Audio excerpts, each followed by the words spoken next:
W239BF Rochester, the sports leader. 95.7 FM and AM 950. The Fan, Rochester.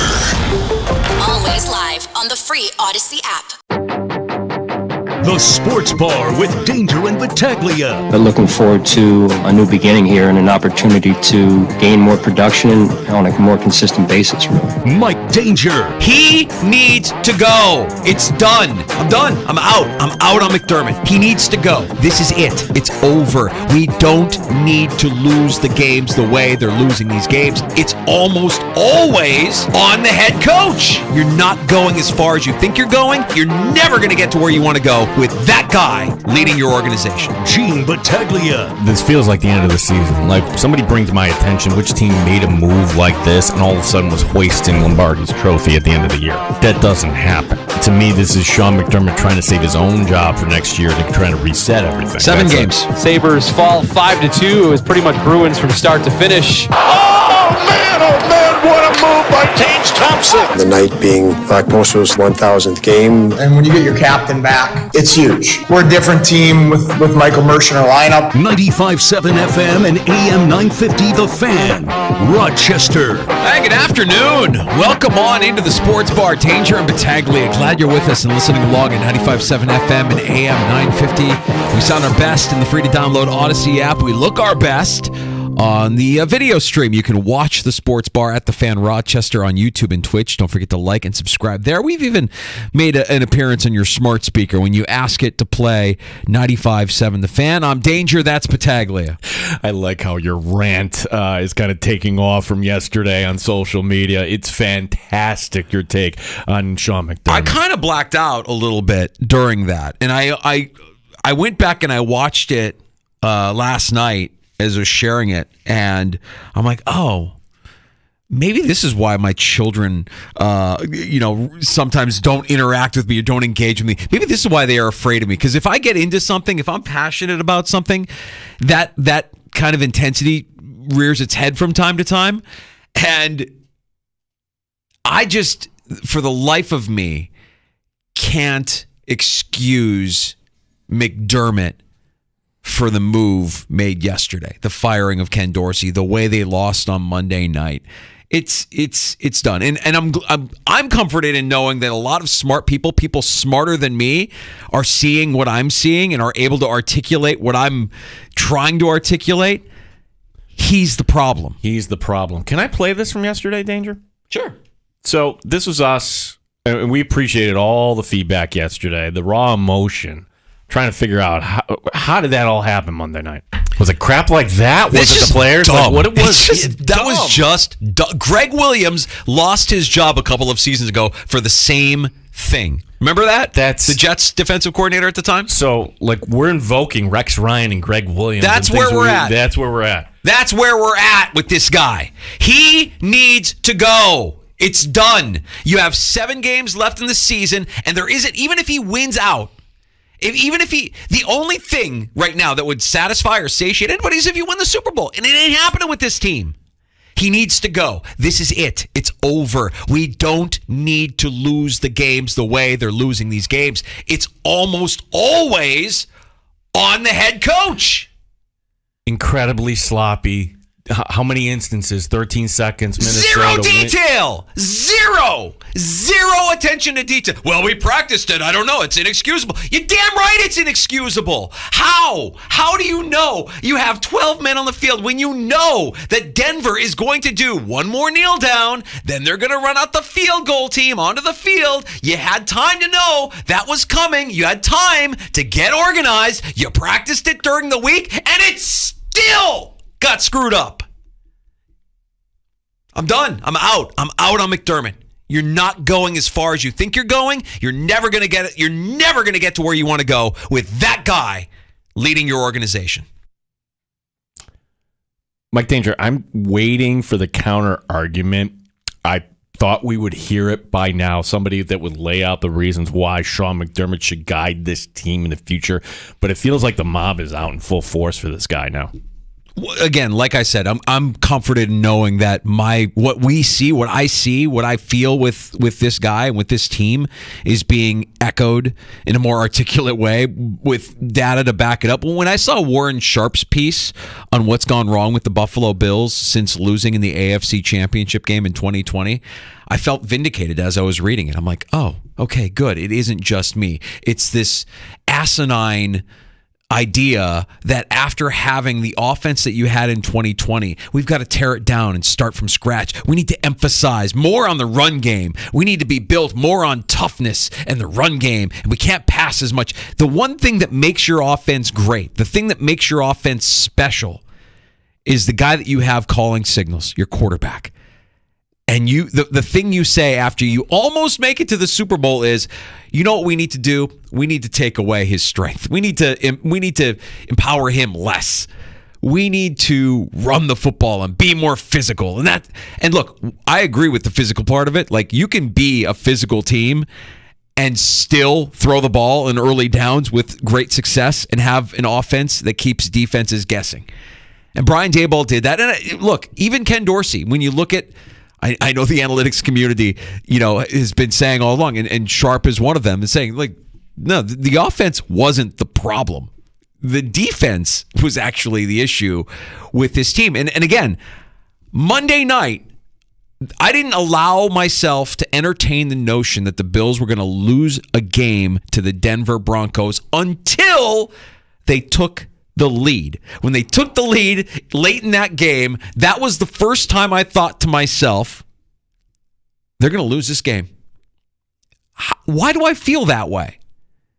Because I have zero confidence in the leadership of that team on the field. Zero confidence that the head coach knows how to close this one out. Win a one-score game. Have the detail and the presence of mind to know exactly what your opponent is going to do and then be able to prevent it. No, instead we're going to call cover 0, 2 plays in a row with the team out of field goal range. Instead, we're going to have 12 men on the field for a field goal attempt. I didn't feel like they were going to lose that game once until they took the lead. That's what I'm like, they're done. I shouldn't feel that way. No fan should feel that way about their team. That's ridiculous. I'm not a real believer in luck, Danger. Like, oh, yeah, that person has good luck. That person has bad luck. And I've heard this, that the Bills are cursed. My goodness, how does all this stuff keep happening to us? It. You put yourself in this position. You create position. your own luck. Luck doesn't exist.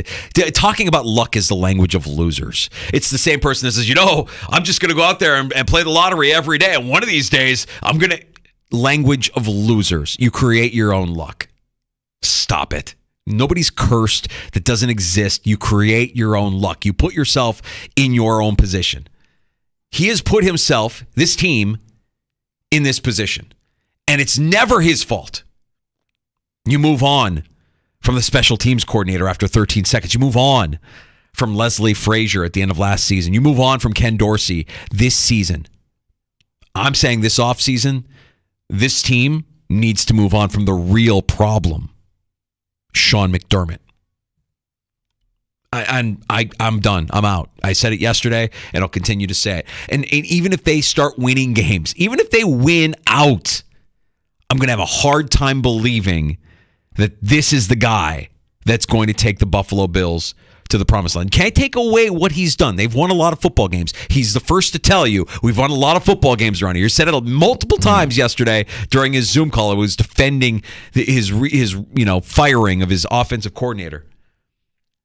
But, and he's built a culture, and the culture now is, what is the culture? You've got players-only meetings happening, and there is no... Well, this is the next step in the story, because do we think, is it fair to say there might be something behind the scenes dysfunctionally, or not everybody agrees with this move, or what is the root of it? When Denver lost, or when Denver beat the Chiefs, when the Chiefs lost to Denver in Denver, their offensive performance was far worse than what the Bills put out against Denver. Did Andy Reid fire himself? Andy Reid should be fired. Andy Reid should be fired because that performance was hideous. Worse than what the Bills put out there. I'm just stunned that this was one of the top offenses in the league. On October 1st, they put up 48 points, and they were in the conversation for being one of the top offenses in the league. And you pivot to a point where you're going to assess blame and get scapegoat Ken Dorsey. Ken Dorsey wasn't great. I think we can all kind of agree. There's a lot of subjective things about Ken Dorsey that you could say, I didn't like his play calling, I didn't like his scheme, whatever. All of that is subjective, but subjective. You can't take away the actual production. The numbers don't lie. The numbers aren't subjective. The numbers are the numbers. After that Dolphins game, I think we all thought, they're back. This is it. This is what it looks like. We know what this is what it looks like. We got to run the ball. We got to play complimentary football. Wow. This is what now, hey, Mr. Brady, you're the guy, and this is the way I want you to call the offense. Ironically, that actually might be the best path to beat the Jets this week, is just, all right, we need to just dumb this down, run the ball, and get out of here with an ugly win. I think there's a few things there, too, with Brady. And I don't know that this played into the decision to move on from Ken Dorsey, but there was a lot of smoke around Brady becoming the next offensive coordinator for Penn State. And, is this a preemptive move to keep Brady from going to Terry Pagula's alma mater as an offensive coordinator? Well, if it is, he's not. Look, he can leave any point. He doesn't have the offensive coordinator tag. He's the interim offensive coordinator. Mm-hmm. So basically, it's like, all right, you're not really getting a paycheck, a raise here, but we're going to give you the additional title here.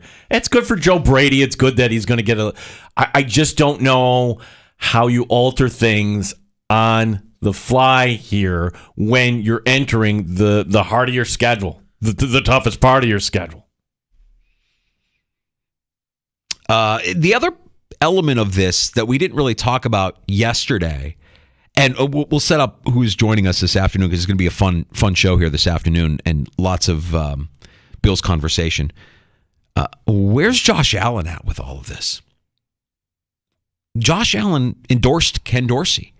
Josh Allen wanted Ken Dorsey to succeed Brian Daboll. Was Josh Allen cool with this move? I know that Sean McDermott says he talks to Josh Allen every day. And, Josh Allen's going to say glowing things about the interim offensive coordinator. He's not going to say, Joe Brady, no. He's got his talking points, and he's going to stick to those talking points. But does Josh Allen mentally feel responsible for Ken Dorsey's firing? Yeah. Well, Allen did speak earlier today at the podium, and did he give you much? Not a lot. I owe Ken Dorsey a lot. I'm sad to see him go. Credits him for, being a part. I love Dorsey as a human being. He's one of the good ones. Josh is two in the middle here, in my opinion. Like, you got to stand up here and take charge here, Josh. This is your team, your offense, and you got blood on your hands, whether you like it or not. Yeah, I mean, I'm not going to absolve Josh Allen from all of this. He needs to improve. He needs to be better. But now you have to wonder mentally, where is he at for the rest of this season? He's a turnover machine. He's got a new offensive coordinator, new play caller now in his head. Well, here's what I would do. If I am Joe Brady, we're going to simplify things. Like, Joe Montana one year had a terrible interception ratio, the worst of his career, and he just took away the certain plays over the middle that he was throwing in. They look, oh my gosh, the majority of the interceptions are happening this way. Stop throwing to the boundary. Yeah. For whatever reason, you're not picking that up. No. Josh can't run. No, stop with the sideline When throws. you say simplify, though, if Sean McDermott has his way, simplify will mean 1st and 10, run the ball. 2nd and short or 2nd and long, run the ball. Third, the predictability becomes even more predictable than it has been. And I know that because Dorsey was probably being told by Sean McDermott to play this brand of football, that the Bills' offense has become predictable. Do you think that's going to change? Do you think Joe Brady is the one that's going to stand up to Sean McDermott and get creative with the play calling? This is his audition. He's trying out. He needs this, right? He needs this as a redemption. He was also let go after less than 2 years as an offensive coordinator in the NFL from his last job in Carolina. So is Brady going to be the one that goes against what Sean McDermott's wishes are? I don't think so. And is it going to lead to more success? I don't think so. This season is lost. And at the end of the season, a lot of questions. Well, a lot of questions, and this is normally the point in the story, because if we're talking about it and read it online and there's not a lot of defending voices out there, and you still have 7 games to go in the season, normally the arc of this story, whether that's here in West New York, pick any town, the vote of confidence. Donde está the vote of confidence? Okay, where is it? Where is the vote of confidence? Well, we have an owner that doesn't like to talk to the media. Is quite frankly not very good at it. Terry Pegula does not speak well in front of reporters. That's just not his thing. Well, put out a statement then, or have Brandon Beane come out. I'm nervous about that. I think that the vote of confidence is a double-edged sword. I think that a lot of times the vote of confidence can work against you. That you could say 1 minute, yeah, we have full confidence, and then 2 days later, that person's gone. The dreaded vote of confidence. I don't really expect that. I'm curious as to what Brandon Beane has to say about everything that's gone on. I have a feeling we haven't heard from him because they're married. They're married. And I know that it's a scary thing to think about, change. But I'm fairly certain most Bills fans would welcome that and just recognize that, at least with the head coach, you're not going to get much farther than you've already gotten. You're not going to get to where you want to be. Okay. So what if this opens up the door for Brandon Beane? Because I think Brandon Beane has a good enough reputation in this league where if all of a sudden he became free, he'd have a lot of opportunities. I think both of them would. I think they both would. I think a lot of teams would line up and say we would take them, which might be the thing that keeps them here, unfortunately. I don't want to speak that ill of Brandon Beane because, again, he's part of something that has been special. The rebirth of this organization. But he's not off the hook for any of this. He's had some whiffs. He's made plenty of mistakes during his time as GM. You want to be careful because one moment you want to thank them for turning this franchise around and doing what they've done. But now when you look at what it is based on what it could be, you have to kind of question everything. And you have to be open to change. And what does that change look like? Well, that's what the next few months are going to be all about. That's what we're going to be talking about. I mean, I already know, Gino, that there are names that are being circulated and floated around there. I mean, Gelb came on our show last week and said he thought Jim Harbaugh would make a lot of sense. Can I confess, when Gelb said that, I went, oh, please. And I think I used the McDermott's as safe as a kitten line. And then if you're incorrect in the take, you pause. You reflect on it, and this is what sports is. You can change your opinion. If you have a take, you're allowed to change your take. Yeah. Yes, there's going to be more names. I'm wondering a couple of things here, Danger. Number one, what's that atmosphere going to be like when it's tied at the half coming up Sunday, or when Allen turns the ball over, or the defense, whatever it is? It could turn really ugly. Like, you had these videos of drunken Bills fans fighting. I'm like, oh, no. I don't want to go back to that. We're back. Oh, boy. And we're back. Back to the drought era. Number two, and I feel since we are the Rochester show, and this isn't an angle you would get on any other show or any other outlet, if Sean McDermott's out, the next head coach can come in and say, what the hell are we doing this going away to camp for? We have all the better fields here, the facilities. Stop with this. So I want to caution everybody, hey, you want McDermott out. Danger, you want McDermott out. Are you willing to do that at the cost of camp at St. John Fisher? I think most fans, if they knew they could get a coach that will get you to the Super Bowl, but he's not going to want to go away to camp, I think we would sign up for that. I think that we would take that. I would miss it. We would not like it, but we would understand. Sure.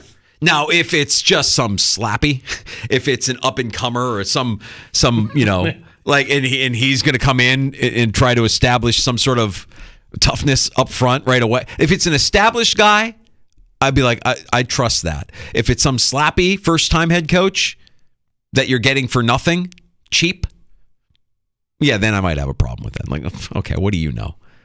Honestly. But these are the sacrifices, right? The way the pros and cons.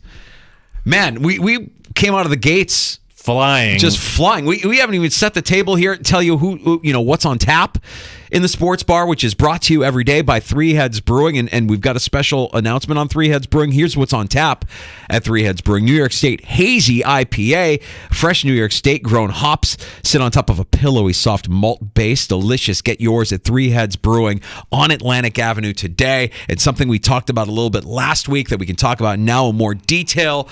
Friday afternoon, Friday Football Talk Live. Gino and I will be live from Three Heads on Atlantic Avenue, but what makes this Friday special is a brand new collaboration and partnership. Yeah, it's one of our favorite teams, the Rochester Nighthawks, as Three Heads is unveiling, drum roll, Nighthawk Hazy IPA. The launch party is going to be during the sports bar. How cool is that? It's going to be 3 to 6, and there's going to be Nighthawk players there. Brad Gillies, Thomas McConvey, Joe Post, Canandaigua's Joe Post, Fisher's Joe Post, Rylan Reese, and the GM, Dan Carey, is actually going to do the honors of tapping the first one. So Nighthawk players, the GM, and cool beer for us to drink coming up on Friday. That's kind of I'm proud to be kind of part of this relationship. Love me a hazy IPA. That will be, just keep them coming, boys. Friday's going to be a lot of fun. And if you get the can, it's so cool because they put the Nighthawk logo right in the middle with the angry eyes and everything. So. They didn't use the RK logo on the can. The K that's hidden in there that I always marvel at when I look at the Nighthawks logo. I'm like, oh, that's a really good logo. They got the K hidden in there. You wouldn't even see it at first glance. You have to kind of really look to see it. Love that. That's Friday. That is Friday. Can't wait. Join us. Jeremy White. Yes, Jeremy White from WGR will be stopping by next hour. Give us about an hour on that one. He'll be stopping by with his thoughts on everything going on with the Buffalo Bills. And maybe we'll get Jeremy's take on the Sabres season up to this point. Bad night for the Sabres last night. Bad night for the Sabres last night. Wow. Okay, at least Tage is going to be okay. He's back. Oh. Oops. Bad night for the Sabres. Oh, yeah. Like, at least the Sabres will get your mind on... No.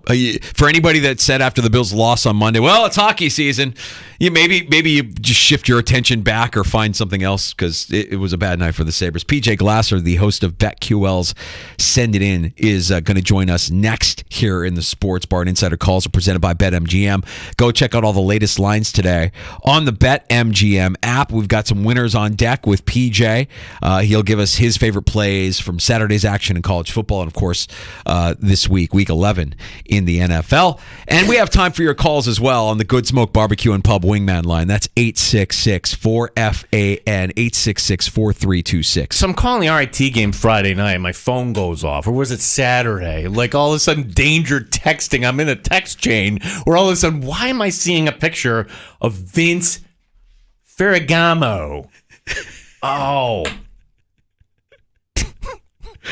Just read. I picture like PJ on his couch watching college football, just excited that he's winning bets and everything. All right, so peek behind the curtain, Gino. I was watching the game on Saturday, and I got a random text from my buddy from Baltimore, my friend Andy, who lives in Baltimore, and he does this to me all the time. He always will just send me at random just weird names, sports names that if you're in Baltimore, you have a hard time with some of these names, right?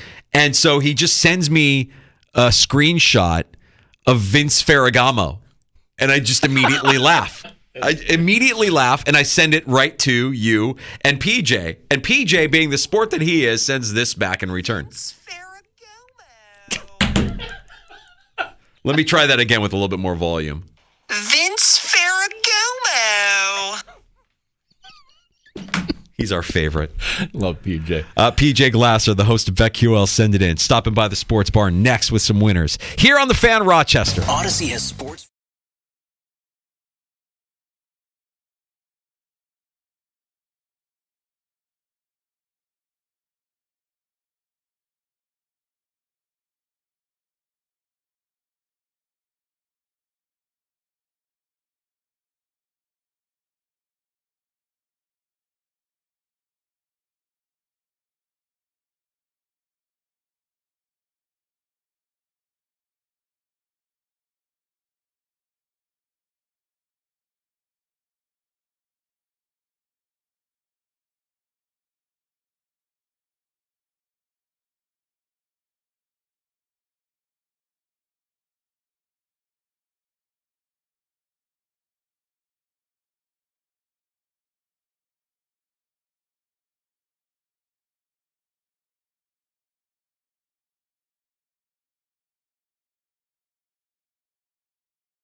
Sports Update. Short week for the Buffalo Bills. Bills a 7-point favorite against the Jets. This according to BetQL. And Coach Sean McDermott talking today about his new offensive coordinator. I feel strongly about this, that a coordinator position, just like the head coach position, it's a leadership position. You better have the X's and O's because the job really boils down to it's a leadership position, and all the intangibles that go with developing a culture are important.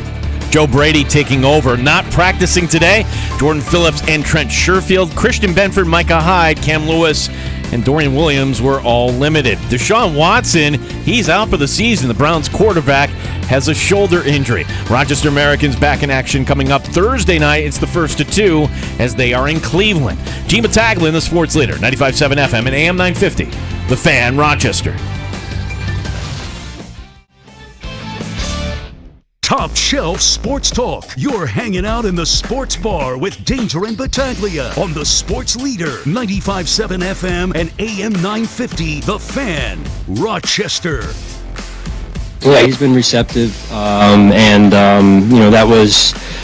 connection's important, right? That they are connected, and then in particular now this new role that Joe is in, that they're as connected as ever, because now Joe is the play caller, and that's an important relationship and something that when you're on the same page with total clarity and understanding of what each other want, what you're trying to get out of just whether it's a game plan or one play, that's huge for that alignment's huge for production.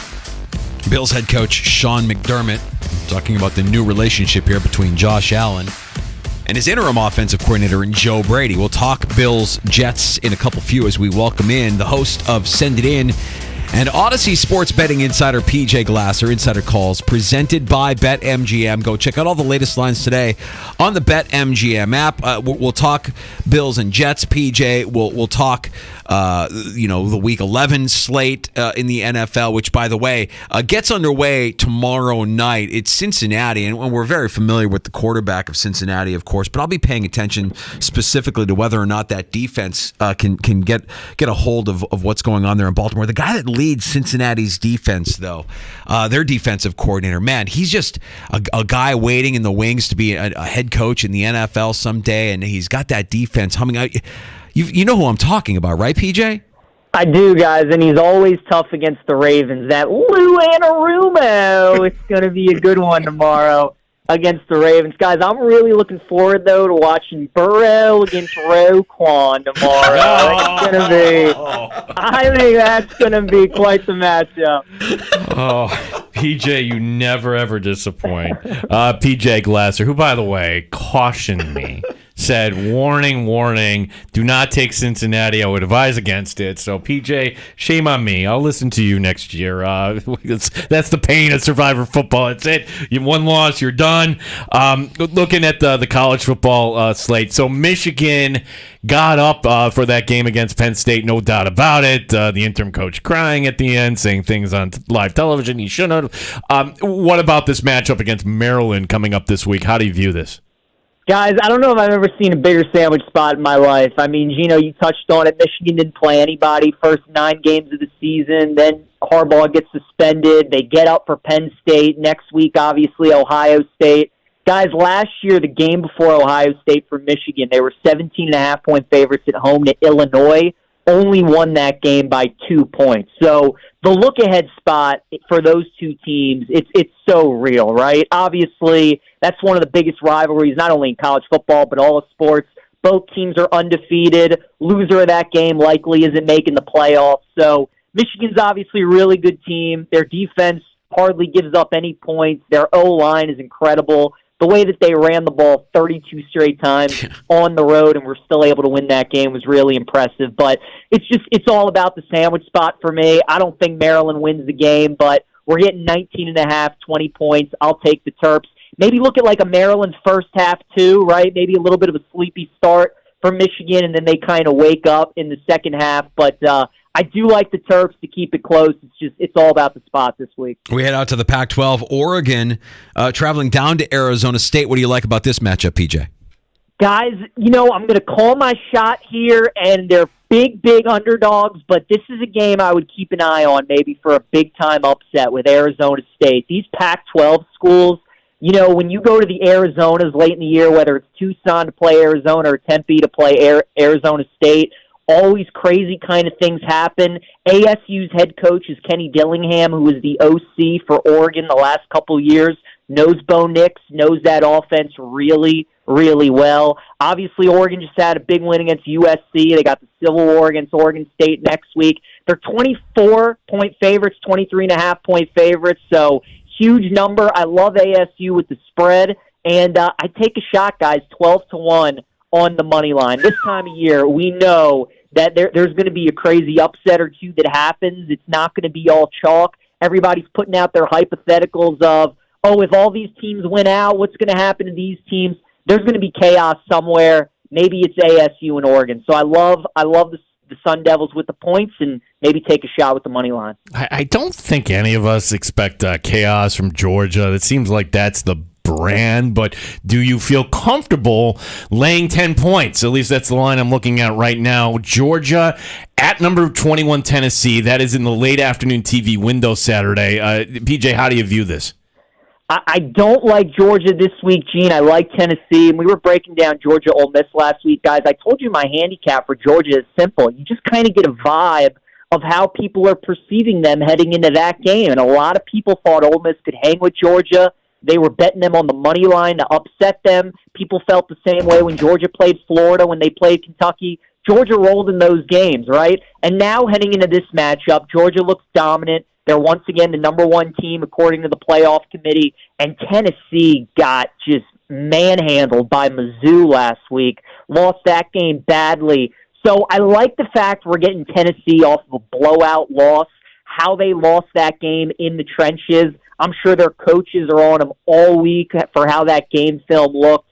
Tennessee's one of those teams, guys. They're way, way different at home than they are on the road. Neyland Stadium's a tough place to play. This game is their Super Bowl. Georgia hypothetically can still lose this game, win out, beat Bama in the SEC title game, and still make the playoffs. So obviously they want to win. Kirby Smart's not thinking that way. But, you know, these kind of games where it's truly not like a must-win for Georgia and Tennessee's going to treat this game like their Super Bowl, I think they can keep it close.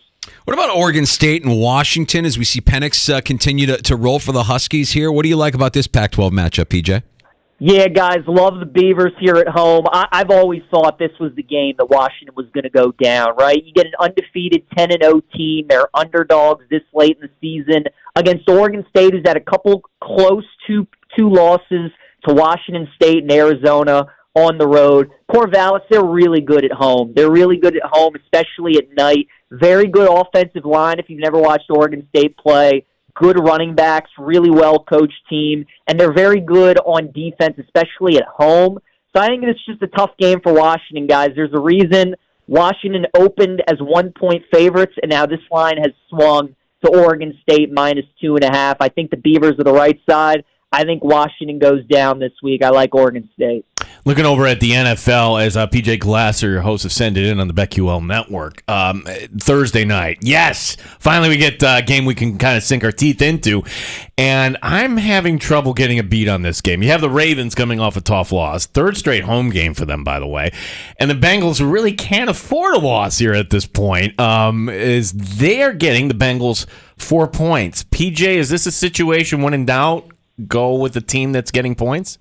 Absolutely, Gene, especially in this division, AFC North. I mean, we've seen it. The Ravens were underdogs to the Bengals earlier this year. Ravens won outright. We saw the Browns win outright last week against the Ravens. Steelers won outright against the Ravens. That's what this division does, guys. Obviously, all four teams are playoff caliber. They're really good. Ravens and Bengals both have Super Bowl aspirations, both coming off a loss, both dealing with a couple of injuries. Ronnie Stanley's not going to play for the Ravens. Marlon Humphrey's doubtful. T. Higgins got ruled out. No Sam Hubbard for the Bengals either. I know the Ravens, and I know this kind of game, and they're just not going to make it easy on themselves. That's what they do. Guys, they should be 10-0. They've been trailing for a total of 28 minutes this season. The four other teams in NFL history that have done that were all 10-0 through their first 10 games. The Ravens have suffered 3 losses.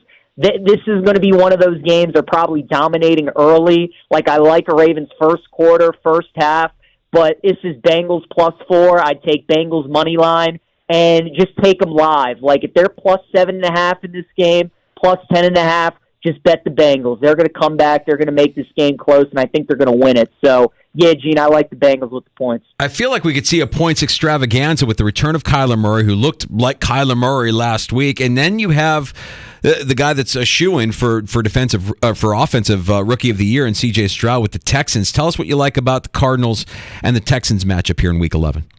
Guys, favorite game of the week, one of my favorite bets of the year so far in the NFL. I love Arizona this week. I love them +5. I love them +170 on the money line.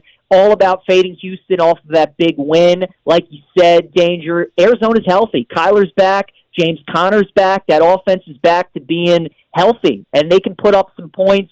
And, you know, Houston, they just tend to play everybody close, right? The Bengals, they played close. Tampa, they played close. Atlanta, they played close. Like, this is just too many points. Great win for Houston on the road. Now you come back home. Everybody's talking about Stroud for MVP, right? Everywhere I look, all these shows, Stroud MVP, Stroud MVP. I remember we were talking about Brock Purdy for MVP, guys, after that big Dallas win, and then he went on the road against Cleveland and lost as a 10-point favorite. The NFL is a week-to-week league, and this is the kind of things you look for when a team has a great performance, the line gets a little bit inflated. The value here is on Arizona. I think they win the game outright. I told you guys on the show last week, be careful of the Bengals. I'm telling everybody, if you're alive in Survivor, be careful of Houston this week. I think Zona gives them a game. PJ Glasser with our warning here, as he is our host of on BetQL. Send it in. Now that we know who's good, we know who's not good. And there are a couple teams in the NFC East right now. The Giants, they are tanking. And we have the Commanders who... I don't know. They're not actually putting their best foot forward if they're trading away 2 defensive linemen. So how do you view a matchup like this where, the Giants are really, really bad, but they're still getting 9.5 points. They are professionals. Is this a situation where you can find some value, PJ, or Giants Commanders, do you avoid that altogether? 100%, Gene. This is just all about trusting a team, a franchise like Washington, who is expected to win a game by double digits, and just not expecting them to do that, especially in a divisional game. Think about Washington. We've seen them this season at home laying 6-7 points in 2 games. One was to the Bears on Thursday night. They were down 28-3 in that game. And then they were 7-point favorites to Arizona week 1, needed a fourth-quarter comeback to win that game. I know the Giants have been terrible. I've been watching the same games that everybody else has. I know Tommy DeVito stinks. Fellas, I don't care if Danny DeVito's playing in this game. 9.5 is too many points. We're taking the Giants to keep it close. Now, I do like the Commanders in Survivor Pool. That is going to be my pick this week because, when else are you going to use them? And I think they do win this game. But too much of an overreaction in the Dallas game. We all know Dallas was going to beat the Giants badly. That's what Dallas does to bad teams at home. So I like the Commanders to win, but I think the Giants can keep it close. I like them a lot, +10 this week. PJ, I don't know about you, but my bank account got a little bit more fortified on Monday night when I took the Broncos +7.5 against the Buffalo Bills, and I think we've been saying it for the last few weeks.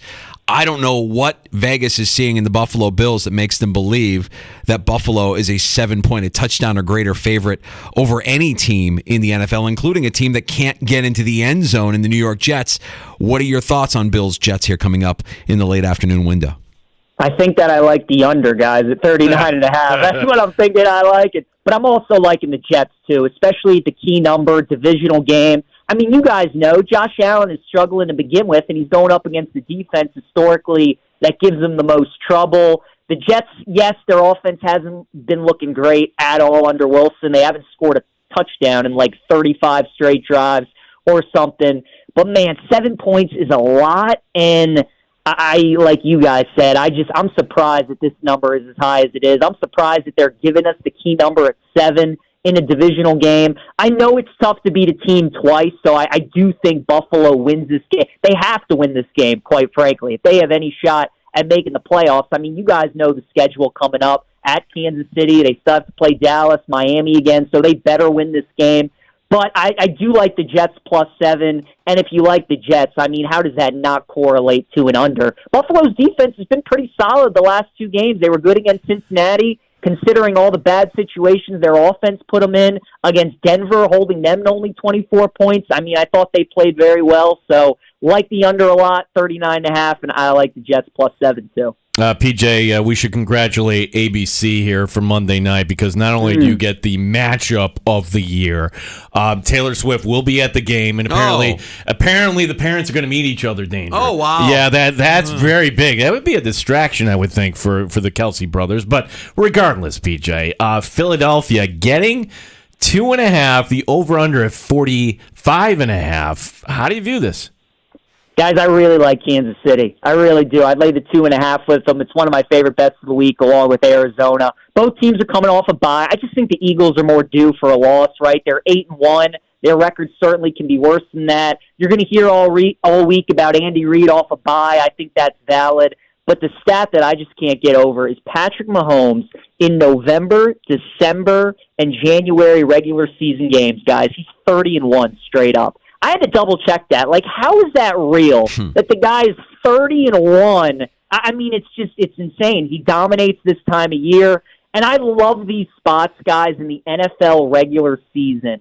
When you get these, revenge spots, right, when a team lost to a team in last season's playoffs, Dallas and San Francisco earlier this year when that was a revenge game from last year's postseason, and the Niners rolled them. Yeah. And I think obviously the Eagles are going to want revenge, right, from the Super Bowl. It's like the Chiefs want to beat the Eagles just as badly as the Eagles want to beat the Chiefs.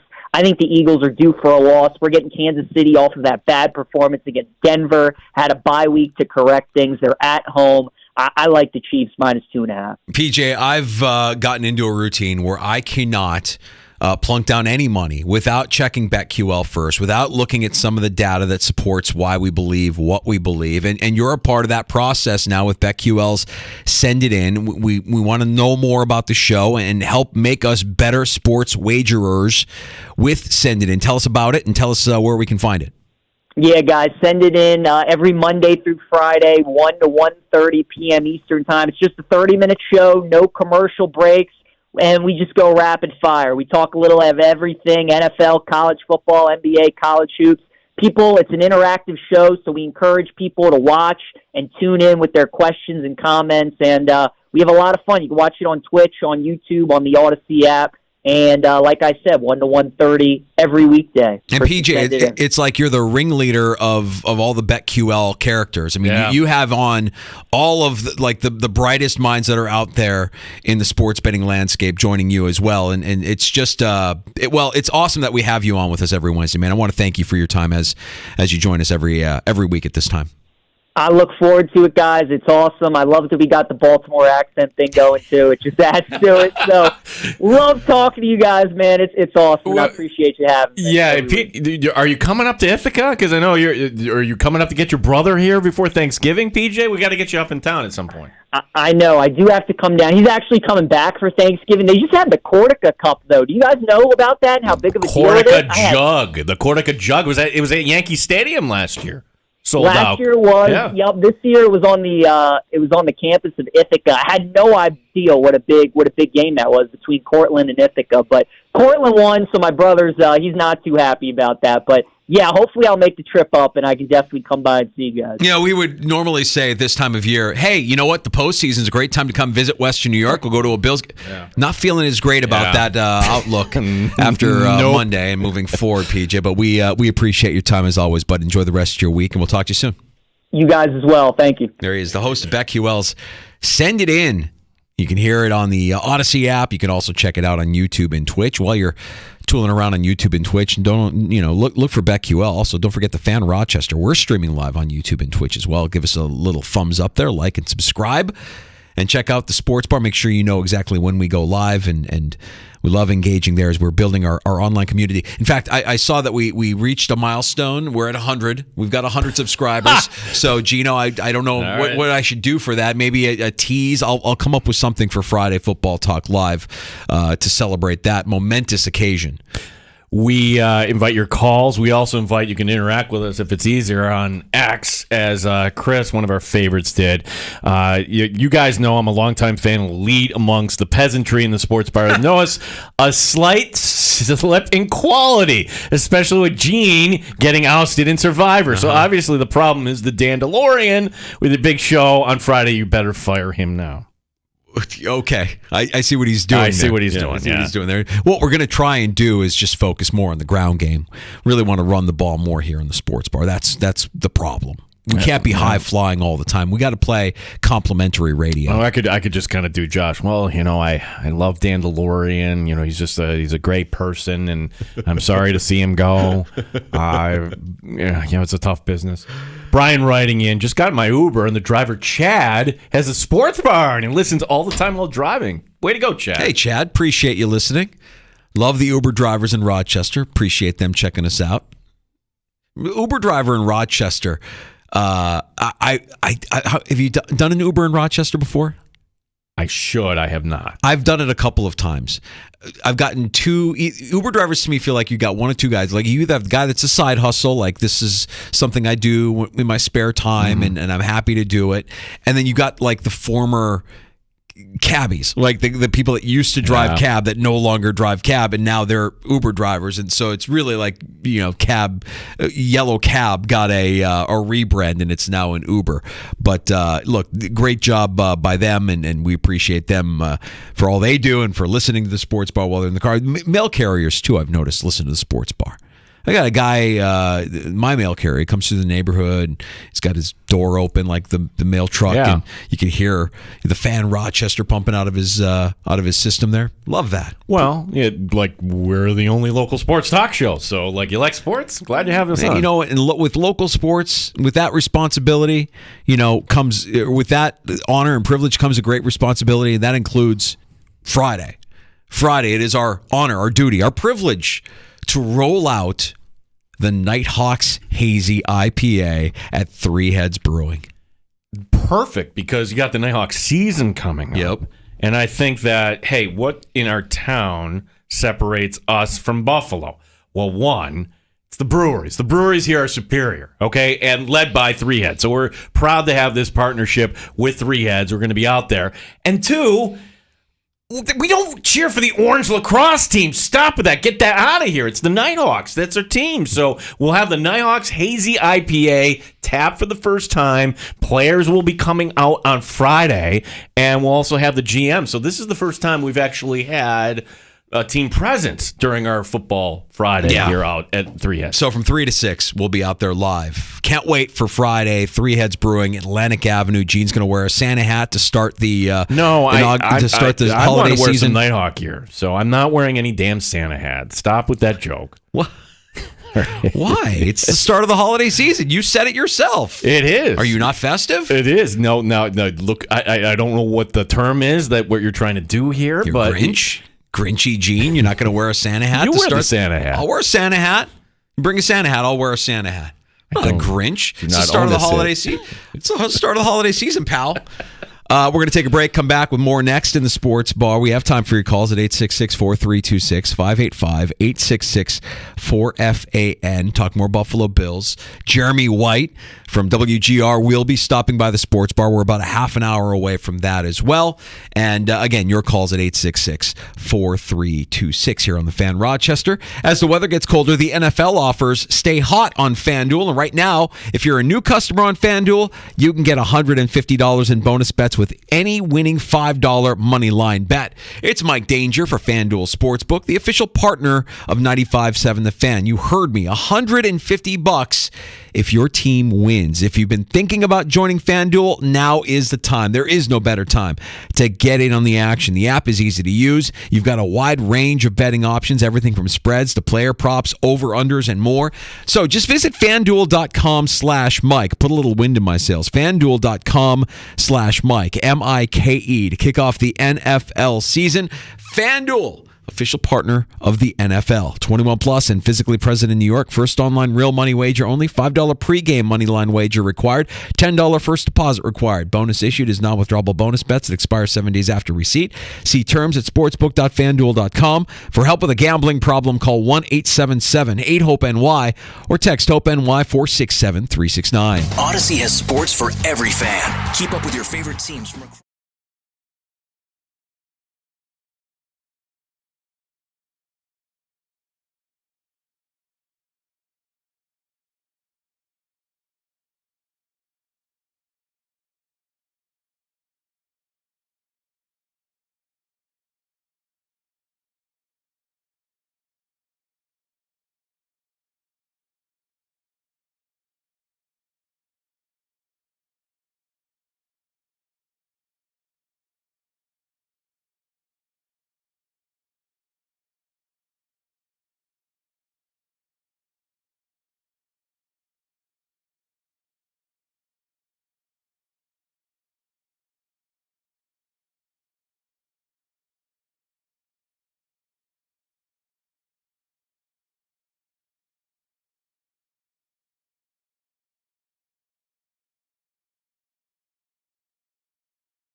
95.7 FM and AM 950. The Fan, Rochester.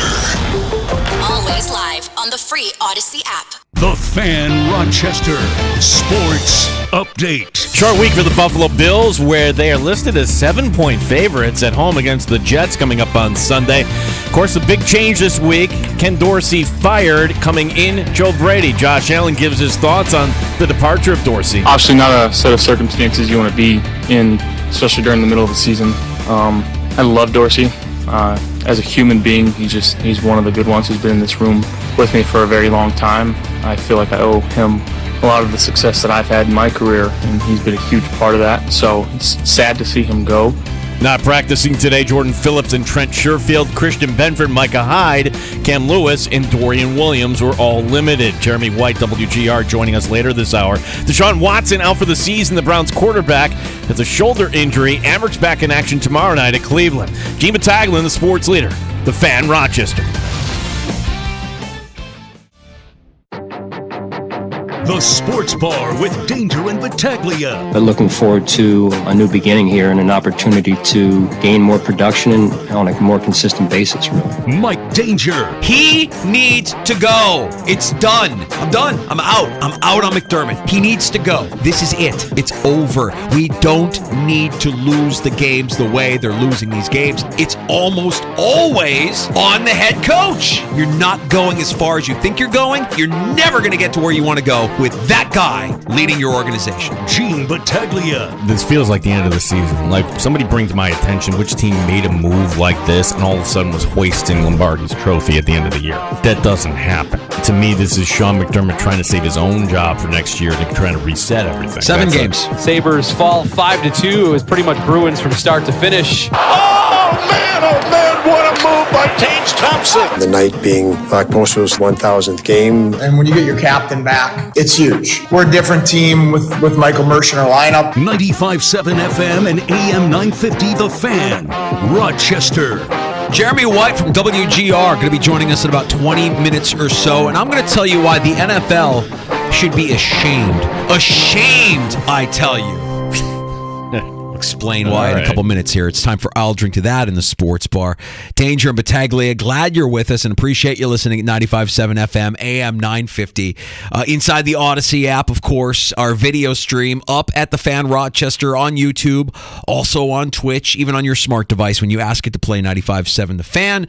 Gino, what do you got? Well, so let's start here, and the reports in the last 24 hours. Florio saying that the Patriots won't fire Bill Belichick, but rather he would be traded. And that was echoed actually by Orlovsky going on the McAfee show.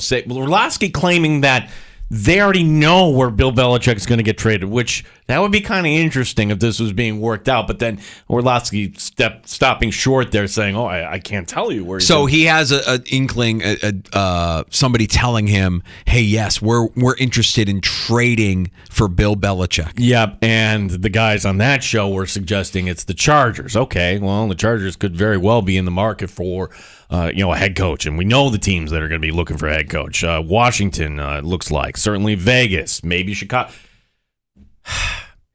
Danger, this was actually on Nesson today. Mm-hmm. So I write out these takes in the morning, and I'm like, oh, here we go. What was the take from Nesson? Where should they trade Bill Belichick? He would be perfect in Buffalo.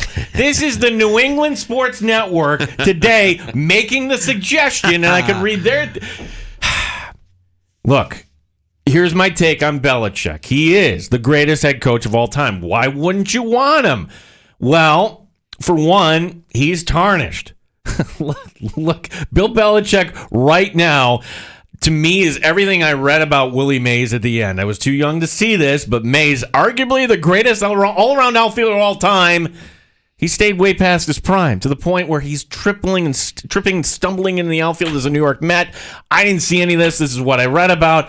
I don't need the Willie Mays version, the Willie Mays Mets version, of a head coach in Buffalo. I'm sorry. All right, I do not want Bill Belichick in Buffalo, and I don't think it would work for that matter. Plus, Did you not hear what Fran Levy said, the wife of Marv Levy? He's a mean person. Yes, he's mean, and I don't like him at all because he said mean things to my husband, Marv, and then Marv threw him down the stairs, and Bill grabbed my anklet, and it broke, and then Bill's glasses fell off, and then Marv broke his hip, and I'm suing everybody. I don't find Bill Belichick to be the greatest head coach of all time. I know the rings. I know the Super Bowl. You said one time they should rename the Lombardi Trophy. I did, because he's won it more than anybody. They should rename the Lombardi Trophy the Belichick Trophy. So why would that not make him the greatest of all time? Bill Walsh is the greatest head coach of all time. Not because he had the rings, but also he had the legacy. I mean, there are still coaches today in the NFL that have branched off from the Bill Walsh coaching tree with great success. And you can't say the same thing about Bill Belichick. Plus, he's a cheater. He cheated. Yeah. Plus, he's a cheater. So I'm not going to tell you you're wrong. It's hard to dispute the success. You can't dispute the success. He's got the rings.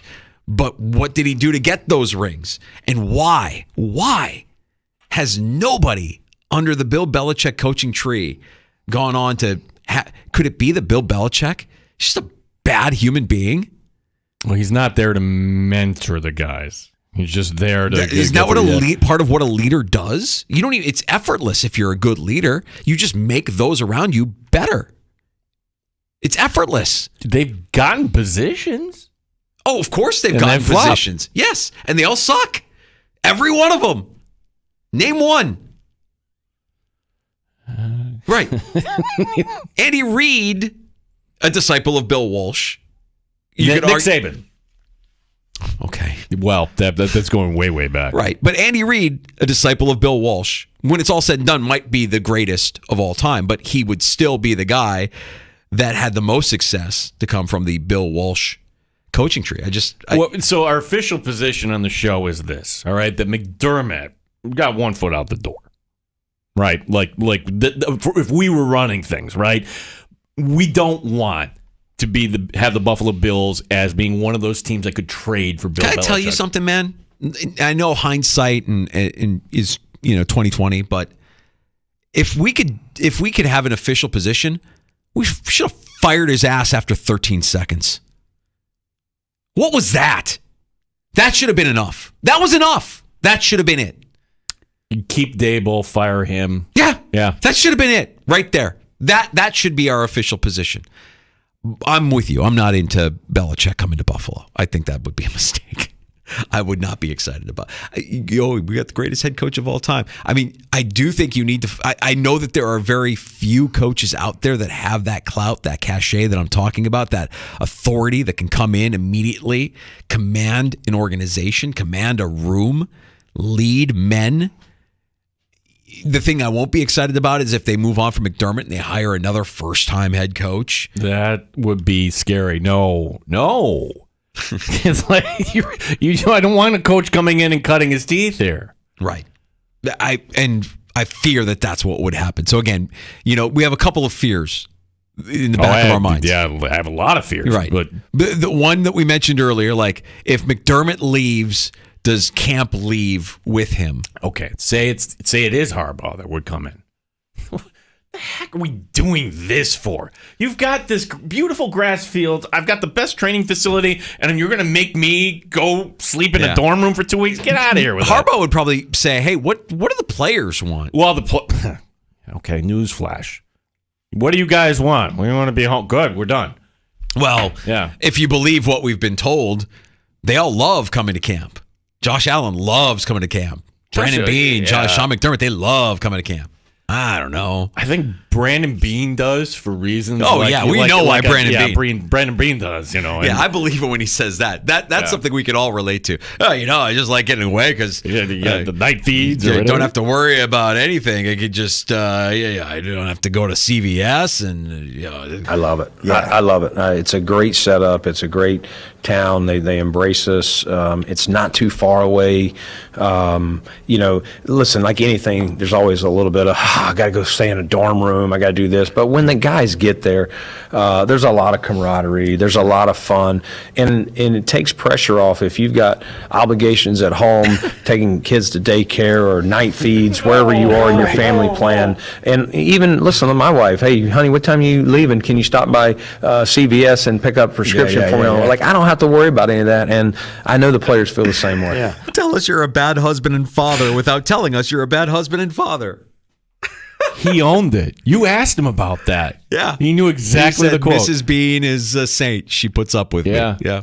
The Browns are going to be without Deshaun Watson for the rest of the season. And I know a lot's going to be made about how much money the team has invested thus far in a guy who's only played 13 games for the organization. The thing with Cleveland is they're a good team this year. It's sad because they can't have nice things. And now they have to rely on Dorian Thompson-Robinson and P.J. Walker for the rest of the season if they want to secure a playoff berth. It's not ideal. But at least Thompson-Robinson is a compelling watch. I'm curious about that. There is a player, however, who's on an NFL bench right now, warming a bench, and based on his lack of action, I imagine he's more than comfortable just not playing football, which is a sad thing to see if you're a competitor. If Ryan Tannehill actually loved being a starting quarterback, he should be jumping on desks in Tennessee requesting his release right now. But I imagine he's just comfortable riding the pine and not competing for what's left of his mediocre career. Ryan Tannehill, me first guy, bad teammate, no compete, no heart. He was called a racist this week, too. I don't know if you saw that. Let me add that to racist. Like, wait a second. What is this Only all about? wants to work with white quarterbacks. Yeah, like, what is that? Like, what based on what? Yeah, I know. Well, who did that? Was that Deadspin? That was Deadspin. That was the hologram of Deadspin. Yeah, Deadspin is not Deadspin right, anymore. But I just figured, like, since that's out there, like, no, I don't. If I'm the Titans, no, why would I not want to do that? The Titans, believe it or not, are farting around. Yeah. They are farting around, Danger, so why would you give away a quarterback after the deadline? He can't do it. So, Ryan Tannehill... I'm not saying that. Maybe he's done it. I don't know. But it's a moot point. If you're Tennessee, I'm not giving him away. Sorry. Well, he's not their future. He's not their future, but again, you're farting around and say what Levis gets hurt, and Willis isn't your guy. No, it's Willis. Willis is your guy. No, then you stick with Tannehill. Get Tannehill out of there. I can't believe we're having a Tannehill debate. Sorry. Peter Seidler died. We didn't get to this yesterday. Who's he? Not to go Francis. Oh, who cares? Peter Seidler was 63. He's not like the head of Marvel or anything.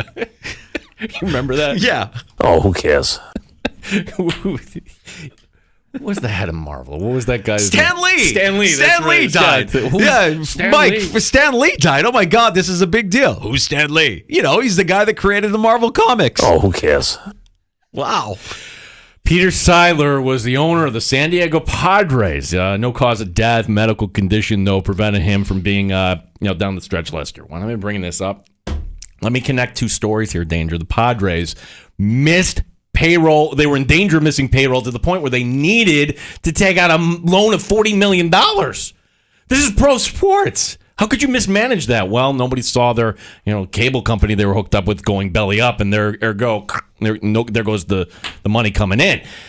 So the Padres are going to have this fire sale. Juan Soto, others could be. Well, now they're really going to have a fire sale because the owner passed. Okay, so whoever's going to be calling the shots, I'm sure doesn't like losing money. Not only will this be the biggest fire sale in baseball history, or at least since the Oakland A's of the 70s.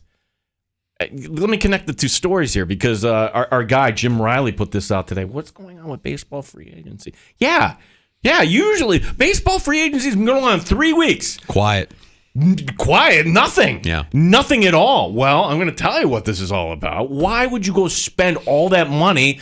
And you know what? I can kind of get a discounted rate here on whatever San Diego needs to be punting on. 63. No cause of death? Just life was just too good in San Diego. He had some medical condition. Oh, okay. Yeah.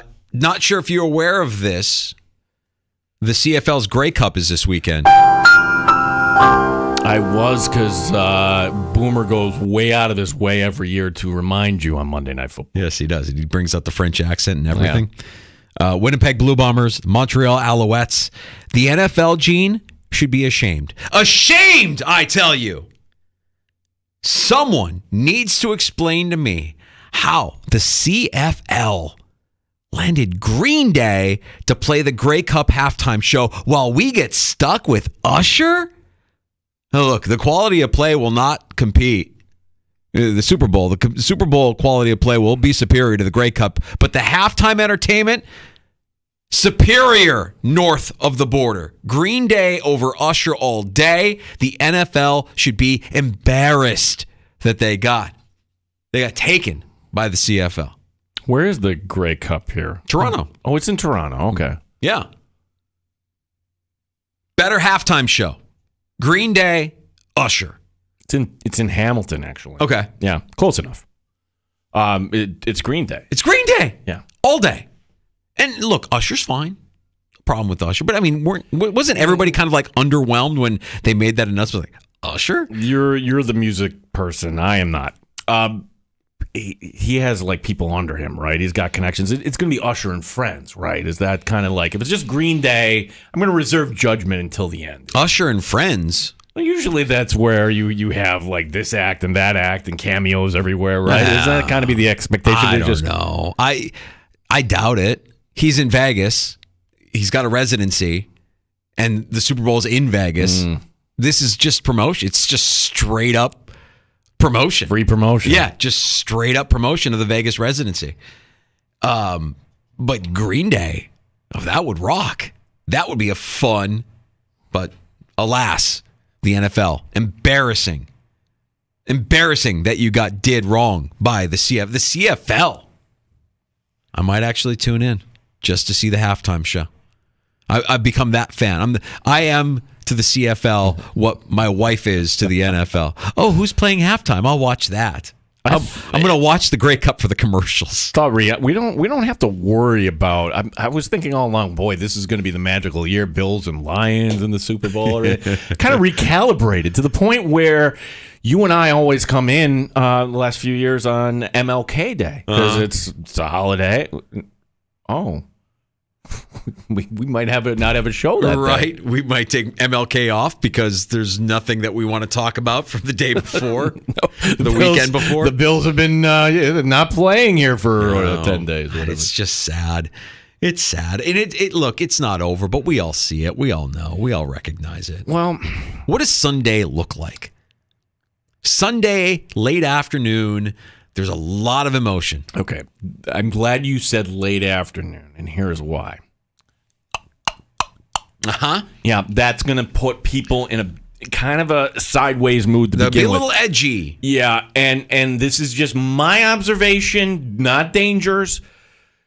Jet games tend to be a little more on the side of... I'm going back to the drought era here where you get like UB students or whatever. Like it might have that drought era feel to it where just the bad weather, people drinking, and fights in the stands. So weather going to be bad? Well, compared to October. Well, I mean it was like today, didn't it get up like 60 today? Something like that? Like, it doesn't feel like we're entering the holiday season. At least it feels like we've kind of gotten through fall so far unscathed. Yeah, cloudy in the high of 42. All right, so it's not typical. Typical. Sun is not out. Okay, it's not going to put a smile on your face. Yeah, right. Jeremy White, WGR, going to join us next, and I'm sure he's got plenty of thoughts to share with us here in the sports bar on what's transpired here over the last couple of days around the Buffalo Bills. And while we have him, maybe we'll get his take on the Sabres season up to this point. Bad night last night for the Sabres and a couple of bad games in a row now. Makes you a little bit nervous about the direction of the team. Do they send the kid back to juniors? They can't go into the Amherst. Savoy? Benson. Benson. Yeah, Benson's like the clock's ticking for him. And like Thompson's injury. Like those should be separate conversations, right? Like all this, I don't know. We'll ask Jeremy about that. He'll be joining us next here in the Sports Bar. Happy hour coming up as well. You can join us on the Good Smoke Barbecue and Pub Wingman line, 866-4FAN, 585-866-4326. Award-winning barbecue from Good Smoke Barbecue and Pub. New location, 135 West Commercial Street in East Rochester, goodsmokebbq.com. WGR's Jeremy White joining us next in the Sports Bar on the Fan Rochester. Surprise your loved ones with a gift of self-care by giving your loved ones a gift card from from the spa at the Del Monte this November. For every $250 gift card purchased, receive an additional $25 gift card. A gift card allows that special someone to indulge with one of their signature spa treatments, bask in their salon services, and treat themselves to the many luxurious products in the spa at the Del Monte's boutique. Visit them at the spa at the Del Monte or purchase a gift card instantly at delmontespa.com. Odyssey has sports for every fan. Keep up with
Sports update. Short week for the Buffalo Bills. The Bills a 7-point favorite against the Jets on Sunday. Head coach Sean McDermott today talking about the offense going in a new direction. I feel strongly about this, that a coordinator position, just like the head coach position, it's a leadership position. You better have the X's and O's because the job really boils down to it's a leadership position, and all the intangibles that go with developing a culture are important.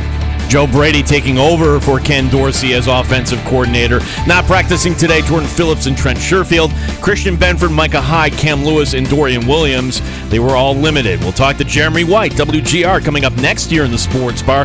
News out of Cleveland today where Deshaun Watson out for the season. The Browns quarterback has a shoulder injury. Emmerich back in action tomorrow night in Cleveland. Gene Battaglin, the sports leader, 95.7 FM and AM 950. The Fan, Rochester. The beer is cold and the wings are hot. You're in the Sports Bar with Danger and Battaglia on the Sports Leader, 95.7 FM and AM 950 The Fan, Rochester. Right, and that they do affect momentum, which affects confidence. We're all human, right? So there is a mental aspect of that, the mental toughness of in this case, a unit, right? And then just the overall, hey, you know, those are things you can't do to win games. But so that has gotten in the way. But that goes back to me to process and making sure, we're emphasizing everything we need to emphasize. And then it's going to happen. Mistakes are going to happen, right? And you're going to have close games and good plays and bad plays. And at the end of the day, it's about the mental toughness, the grit, the resiliency of the unit to continue through all of that. WGR's Jeremy White joining us in the Sports Bar with Danger and Battaglia. And Jeremy, I think you and I were on the same page Monday night. I saw that you put this out there, and I felt the same way.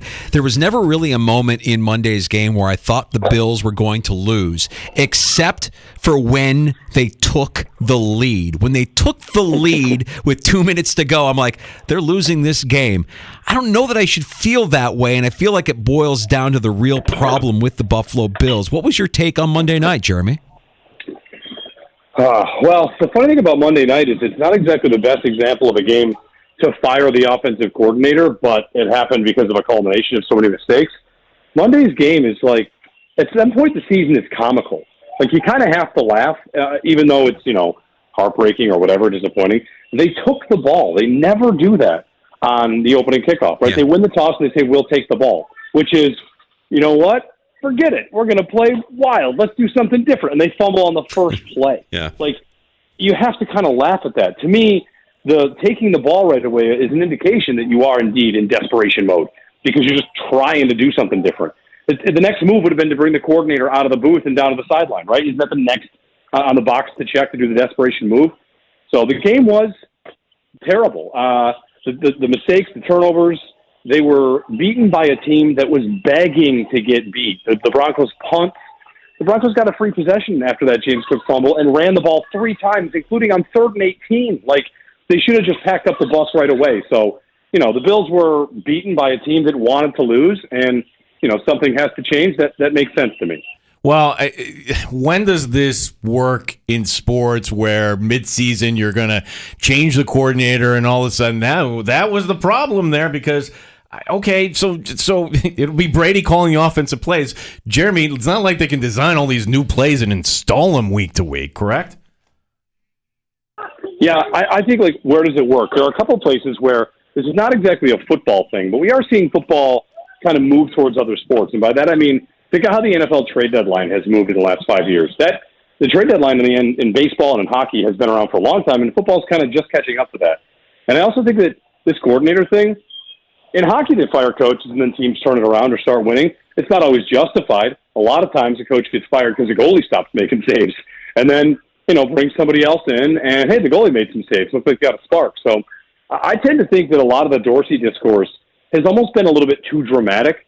You got an offense like this one that doesn't work for a couple of weeks. Like, the personal relationships are hard to replace, but I would never stick with a losing project or something that doesn't look like it's going the right way in the interest of continuity, which is, of course, what football tends to be addicted to. It's a sport where everybody keeps their job, and when you get fired, you just go work for a different friend of yours, and everybody's coaching for 40 years. So will it work?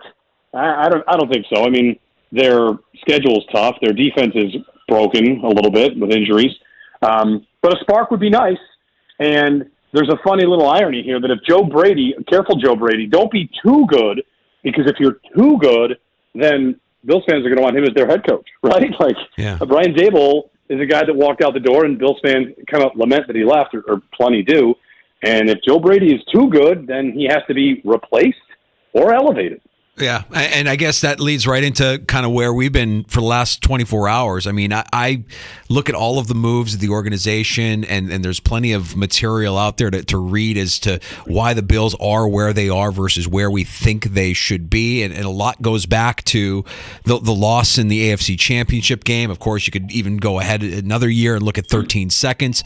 Ultimately, I don't know that Sean McDermott is the guy. I don't know that I think he's done a great job of getting them to where they are. But if you need to get to that next step, he hasn't shown us that he is capable of doing that to this point. What's your take on the head coach and how warm that seat might feel here as the season wraps up?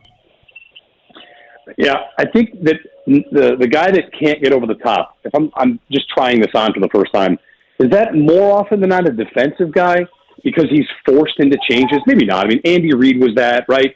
Tony Dungy, like guys that had that title and then won. For McDermott, built in is offensive turnover, no matter what. If it's really bad, somebody's getting fired. If it's really good, someone's getting replaced. So it is kind of the devil that you dance with when you hire a defensive coach. And I feel like that builds in a small disadvantage. I think he's a good coach. Like, even if you want to move on or you think he can only get you to a certain spot, I feel like complimenting the job that he has done. This team has had a great defense for 5-6 years, and the only thing that really stops them, injuries and perhaps some late game situations that we don't like talk about too much.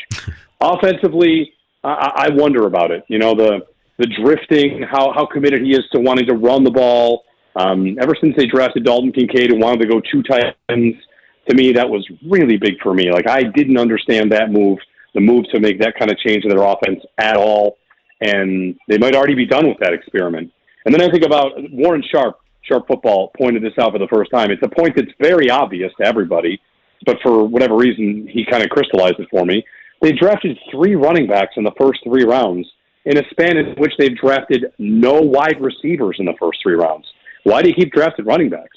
Chances are it's because you want to run the ball better or differently, or you have a vision of how it should be run. Like, Zach Moss was brought in to run the ball hard, and then he had to go, and he was traded for nothing. And then, here's Latavius Murray, Damian Harris. He's going to run the ball hard, and James Cook's going to be our sub back. I mean, it's for me, it's always felt like since Brian Daboll left, the identity of this team has kind of been up, like a prize on a reality show. Like, who's going to get it? Who's going to get the identity? And whether Dorsey was influenced by McDermott, or McDermott's rustling it back, I don't know, but it really does feel like identity, which is a point that I almost never want to make because I think it's just a buzzword. But in this case, I think it's legit. Now we're talking to Jeremy White. You hear him on WGR in the mornings. Jeremy, like, as far as, this being really the first time in the McDermott era, there's some heat here. The seat is warm. I think we can say that that's fair. Is this the point where we should expect, or fans should expect, a vote of confidence? We haven't had one at this point. Should we expect Brandon Beane to say something at some point? Or maybe, dare I even say, a statement by Terry Pegula? Because, barring that, it leaves the door open for speculation here. For sure. Speculation's going to be a part of this. The vote of confidence from Beane, would Beane be even the one to make the decision? I'm not even so sure that that's the case. And for Terry Pegula, he doesn't really talk that much publicly about, really anything outside of the stadium deal. I've had a real tough time believing the seat could be hot because look at what it's taken to get coaches fired by the Pegulas. For the hockey team, they had to be so ungodly bad. Ralph Krueger lost 12 games in a row before he got fired. And Bill Housley finished in last place. And then the next year, he finished in fifth to last or something, and it was hard for them to make that decision. Like, they don't move on from people quickly. I don't think they like looking like they're panicking. And the biggest part is, who would they go get? Like, if Frank Reich is available, is that an idea? I just, wouldn't they want somebody that has won Super Bowls? If you're firing a coach because you think he can only get you to a certain level, I feel like the Pegulas would want to bring in somebody who's been to that level. So the question is removed. Like Sean Payton could have been the caliber of coach for this, but he's got a job, and I'm not sure that personality is the right match. I think how the coach, if there's going to be a replacement, treats the Pegulas and communicates with them is every bit as important as everything else to them. I've never felt like McDermott's on the hot seat, and I still really don't. I'm kind of at a spot where I'll believe he's not the coach of this team when he's actually not the coach of this team. It's going to take a lot, I think, for them to make a move. Jeremy, what about the guy that we've kind of dubbed the most important guy in the franchise short of Terry Pegula, and that's Josh Allen? I mean, there's certainly some blame that needs to be assessed on his play, his decision-making, which going into this season we thought was going to be critical to the Bills' success, his ability to make the right decision in the moment, protect the football, which we haven't seen with any sort of consistency this season. Where do you think he's at with all of the changes this week? We know how much Ken Dorsey meant to him when Brian Daboll left. He endorsed Ken Dorsey. He wanted Ken Dorsey. The organization gave the quarterback what he wanted, and it turned out to be a failure. As I said all that about like McDermott being safe, some guy that could probably undo that, right? And that might be Josh, if he was really unhappy with where things were going. I mean, Steph Diggs and that drama with McDermott, I mean, that was a little bit of a bad look for McDermott back at minicamp, and having your number one receiver be estranged from the team or whatever. Like there's a lot of smoke around McDermott relationships, but if you win, that's fine. For Allen, I'm a little different from everybody else when it comes to interceptions and turnovers. I generally say I don't care about interceptions, and I really kind of mean that. I don't care. You're going to throw them. If you're a passing team, you're going to throw picks. And Allen leading the league in interceptions last year, they were great. Well, we didn't care because they scored enough points to overcome those. And, it's kind of living dangerously. If you're a golfer, you can hit driver on the par 5 because you're playing for eagles. Like, okay, the Bills are the kind of team that plays for birdies and plays for eagles, and they can, frankly, get them an awful lot. But now, without the scoring liability being there, all of a sudden those turnovers, the fumbles, the interceptions, they become much more glaring. So, getting Allen in a better situation, a better offense where guys are schemed open, a better number 2 receiver, which has been something I've been banging the drum for like 3 years. I would never leave him doubting for weapons. It would be the most flush offensive team I could possibly get. I would build everything on the offense. And that's kind of where that battle for the identity comes in, because for the first, 4 or 5 years of Sean McDermott, how many picks in the first 2 rounds were spent on defensive ends and linebackers and corners? Like, he's going to get his pieces for his defense, and I feel like this is the first offseason they really gave a lot of attention to the offense, and it still needs more. Does Sean McDermott need help on the defensive side of the ball? I mean, this is the question we asked during camp. Like the idea that was this too much for him or any NFL head coach, knowing the stress that goes into that position, not only to be the head coach, but also the defensive coordinator. Could you see that being the compromise here, where maybe McDermott gives up a little power next season? Could be, right? But even that, is that going to be fresh eyes? Is that going to be somebody from the inside? I think one of the failings of Bill Belichick right now, all-time great coach, right? One of the greats, is everything he ever does is from the inside. His offensive coordinators, sometimes coordinators that he hires to be offensive coordinators, like it kind of looks like no one will work for Belichick other than people that have already worked for him, and that looks like a limiting game. So if the Bills want to get a defensive coordinator, it's just promoting somebody within, and I guess McDermott gets a little bit more time back, a little bit more attention to focus on what? Like, we don't want him on the offense, right? That's another part of it. So I don't know if it's too much for him. I tend to think it's not. But, he's the head coach, and he says that a lot. He says, I'm the head coach. I'm the head coach. So I think he feels the pressure of all that. And, again, like, he's taking a lot of shots right now. I think he's a good head coach. And the noise about whether or not he's got enough to get you to the end, well, that's been a lot of noise to me. And I think now it's maybe a little louder than ever. What about the lack of Kyer Elam? I don't want to sweep, the inability of a first-round draft pick to get a jersey on game day. What's your take on how they've handled Kyer Elam, and where do we go from here? It's a funny one because there have been a couple times they've talked about Elam. Bean one time talked about it and said, I wish I could tell you it's that he's not working hard or whatever. He said that about practice and kind of alluded to, I don't know if they just don't think he picks up what they do, or I don't know. Like, it's a little bit of a mystery. He's had good grades from Pro Football Focus when he's in there, and he remains, a complete non-factor on the bench, out of the lineup. I don't really think of him as much of really anything. I mean, he's out of sight, out of mind to some degree, but that's a huge miss. And there's been a little bit of a rumble, by the way, the last couple of years, that the Bills wanted Trent McDuffie. And when they didn't get him, that became a problem because who got him was the Chiefs, right? Like, that would have been their guy. He went to the Chiefs. He's good. And all of a sudden the Bills are left with Plan B, which, at the draft, you never hear about the fact that you're on Plan B. It's always, the board fell perfect. Everything went great. But there's a couple moves in there where, whether it's Epinesa, Boogie Basham, they've made these picks where they're just not getting the returns. I mean, first and second rounds, offense, defense, Elam's probably the biggest example of it, but I'm surprised they don't trade him. Maybe they're afraid that if he went somewhere else, he would flourish, but he's just kind of sitting around, and the fact that he wasn't moved to the deadline to me was a big surprise. Jeremy White is our guest here. Jeremy, I'd hate to think of what this offense would look like without Steph Diggs in it. Danger and I have the opinion that he's the best player on this team, and I hate asking for you to comment on something on social media, but here we go again with Diggs, where you have the comment from his brother in regards to Diggs and his status in Buffalo. So what is your level of concern here with Steph Diggs if the season doesn't go the way that we all hope it will? Well, I'm very concerned because if he were to leave, they need 2 receivers, maybe 3. And then they need a wide receiver number 1. And, where are you going to find that? I don't know if it's going to be free agency. There'll be options. I mean, I would, of course, be nervous to turn things over to just anybody. Diggs is a top 5 receiver in the sport and has been since he got here. So I do always want to point out, though, that, like, all the Steph Diggs drama, it does always come from other people. And it gets, sure, it's his brother this time, right? His brother said something.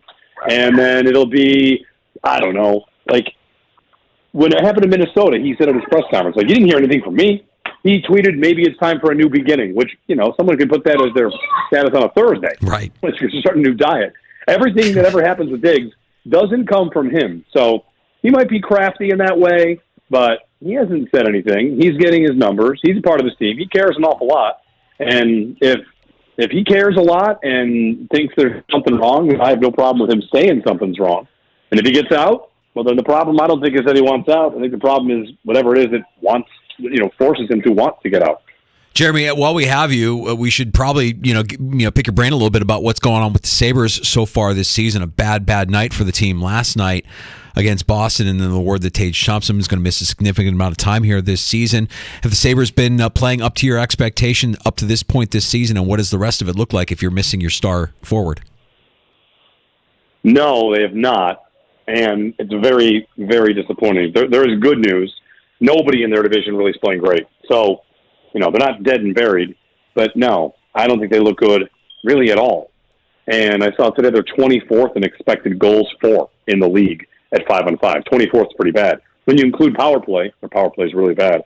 They are 30th in the league in expected goals. Mm-hmm. This is a team that scored a ton, right? Like all of a sudden, it's kind of like the Bills' offense on some level. Like, hey, I'm just waiting for you to look good any one game. And a couple Fridays ago, I went to the Flyers game, which was the game after they beat the Flyers when they played bad. Yeah. Like, okay, you're home for a Friday night. Here comes your bounce back game. I was bullish on them, and they were terrible again. So I am really worried about them. And the fact that Tage is out for a couple of weeks, I don't know who's going to save them. I mean, now your injuries are Tage and Quinn, and Tuck has been in and out of the lineup banged up, and Cousins was hurt and just come back. And, like, all of it is just, it's not good. I'm not getting the otherworldly goaltending from Levi that I got at the end of last year. It's almost like all the exciting things, nothing's hitting, which, again, that's not good.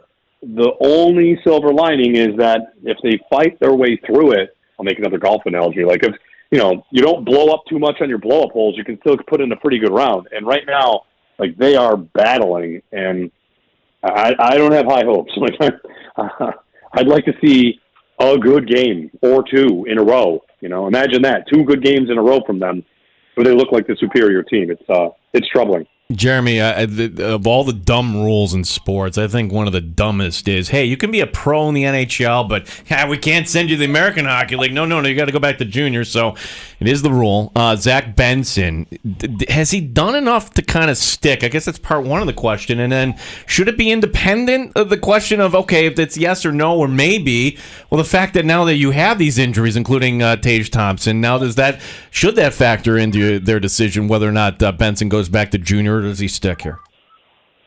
That's a good question. I don't know. Like Savoy went back right away. Yeah. So Benson has 3 more games to prove it. They are interested in Patrick Kane. And I don't know how much you like that idea. Some people like it. Others don't. I tend to believe the people that think Kane is shot or doesn't have much left. But there's a relationship with Kane and Granato. There's a relationship with Kane and Kevin Adams. So are they going to choose between Benson and Patrick Kane for a year? It depends, I guess, on the term and the money that Kane gets. But that interest is real. That's definitely real. That they are in contact and in those sweepstakes, if that's what they are. I would be surprised if Benson stays at this point. Preseason was great. How many times has he been around the net? Then again, nobody on the team is sniffing too many goals. They're struggling to score. But Benson has not had a lot of chances, and hopefully, he's got 3 games to be good enough to tell them he's worth another, 60?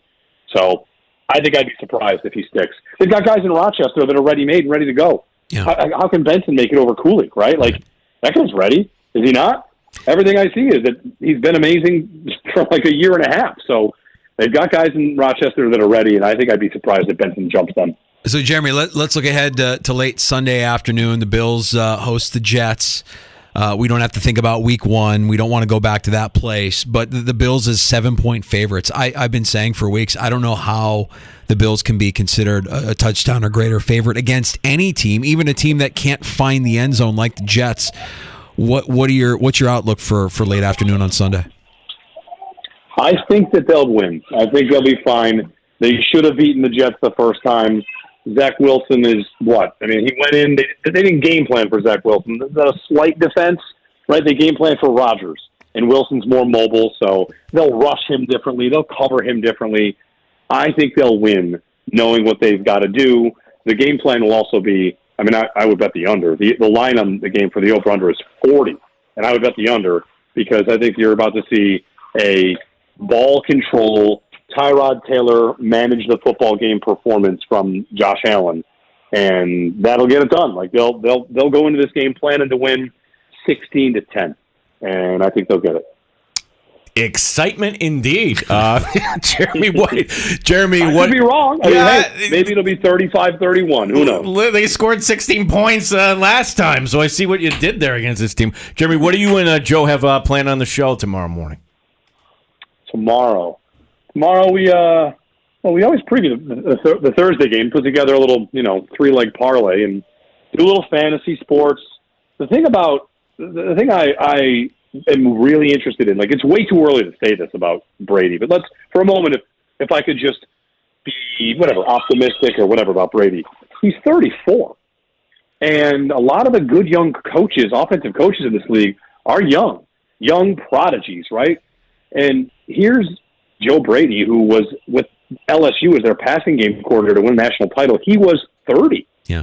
So to do that and jump into the NFL and, you landed in the wrong spot and then had to go here and here, that is not an odd career arc.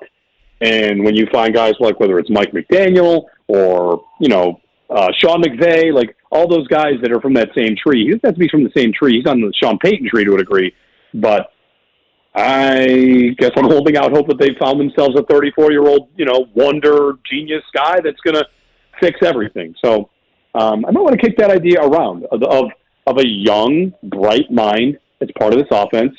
And everybody's got to eventually answer that question of what if it goes great? What do they do? Do they just turn back to the next Ken Dorsey? If it goes great, what do they do? And I don't think that's easy anymore. Jeremy, it's always great having you on with us. Appreciate you giving us some of the time during your busy day, and we'll be listening tomorrow morning. Thanks, gentlemen. Thank you, Jeremy. Jeremy White, WGR. Hear him tomorrow morning in the free-to-download Odyssey app, our Odyssey Sports sister station in Buffalo. Why did the Jets cut Michael Carter? He was just claimed by Arizona. Yeah, I was kind of curious about that. They have a fifth-rounder rookie that they really like that they haven't really been able to get on the field, and Carter was kind of standing in the way of that.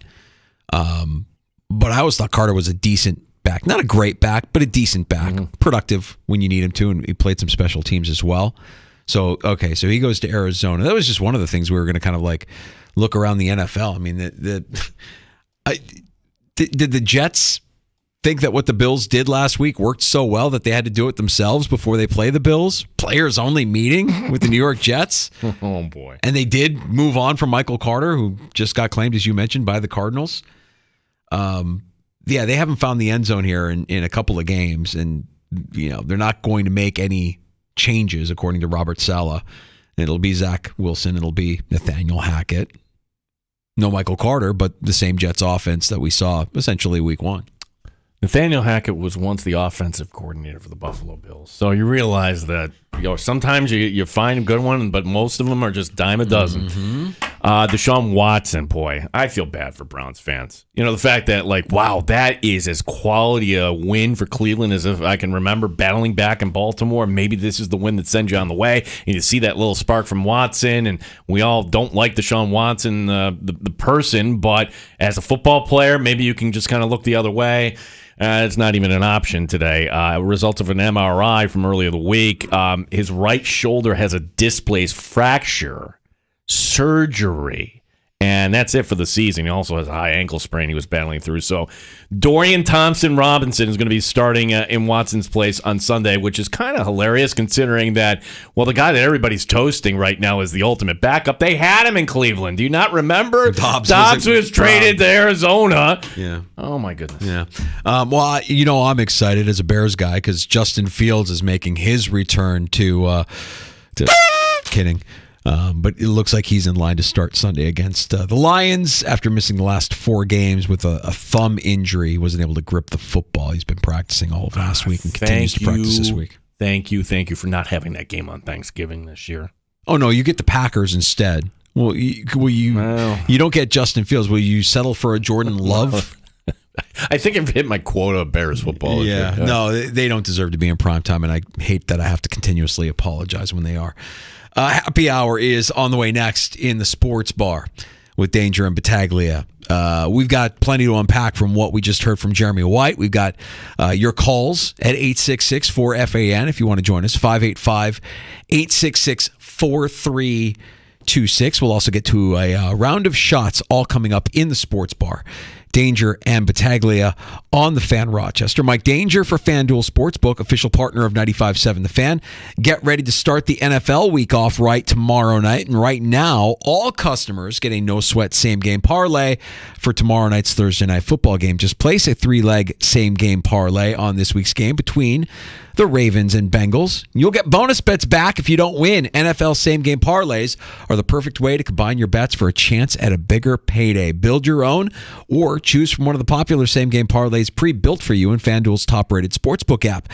Visit FanDuel.com/Mike so you don't miss out on your chance to get a no-sweat same-game parlay on America's #1 sportsbook. FanDuel, an official sports betting partner of the NFL. 21 plus and physically present in New York. Refund issued as non-withdrawable bonus bets that expire 7 days after receipt. Max refund $5 unless otherwise specified. Restrictions apply. See terms at sportsbook.fanduel.com. For help with a gambling problem, call 1-877-8-HOPE-NY or text HOPE-NY 467-369. Follow your heart to a $249 lease from Vision Buick GMC.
Streaming online and in the Odyssey app at The Fan Rochester. The sports leader, 95.7 FM and AM 950. The Fan Rochester.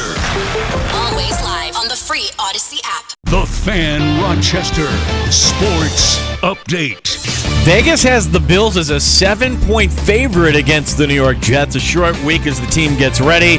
Josh Allen on the departure of offensive coordinator Ken Dorsey. Obviously not a set of circumstances you want to be in, especially during the middle of the season. I love Dorsey. As a human being, he's one of the good ones. He's been in this room with me for a very long time. I feel like I owe him a lot of the success that I've had in my career, and he's been a huge part of that. So it's sad to see him go. Joe Brady taking over as offensive coordinator. Not practicing today, Jordan Phillips and Trent Sherfield. Christian Benford, Micah Hyde, Cam Lewis, and Dorian Williams were all limited. Bad news in Cleveland where Deshaun Watson is out for the season. The Browns quarterback with a shoulder injury. Emmerich back in action tomorrow night at Cleveland. Gene Battaglin, the sports leader, 95.7 FM and AM 950. The Fan Rochester.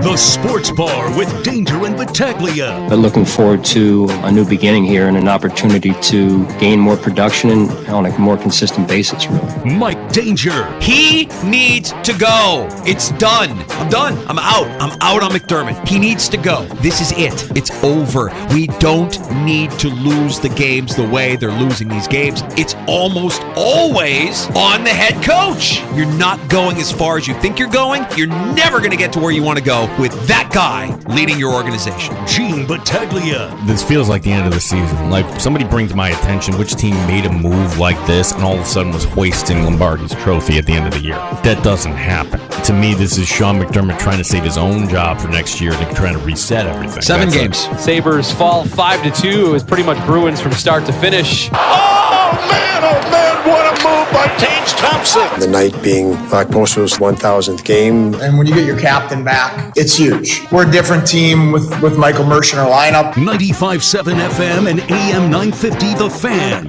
Rochester. Welcome to Happy Hour. You're back in the Sports Bar. Danger and Battaglia. Lots to unpack from our conversation a few minutes ago with WGR's Jeremy White. And as always, whenever we have Jeremy in here, it's like, it's enlightening. We just love getting his perspective. It's always fresh. He's got a couple of ideas there that I wanted to kind of explore a little bit deeper if we have the time here during Happy Hour. And we certainly have time for your calls. We'll always make time for you here in the Sports Bar. Our regulars are welcome to call on the Good Smoke Barbecue and Pub Wingman line, 866-4FAN, 866-4326. And we hope we see our regulars when we do Friday Football Talk live coming up at Three Heads Brewing on Atlantic Avenue Friday afternoon from 3 until 6.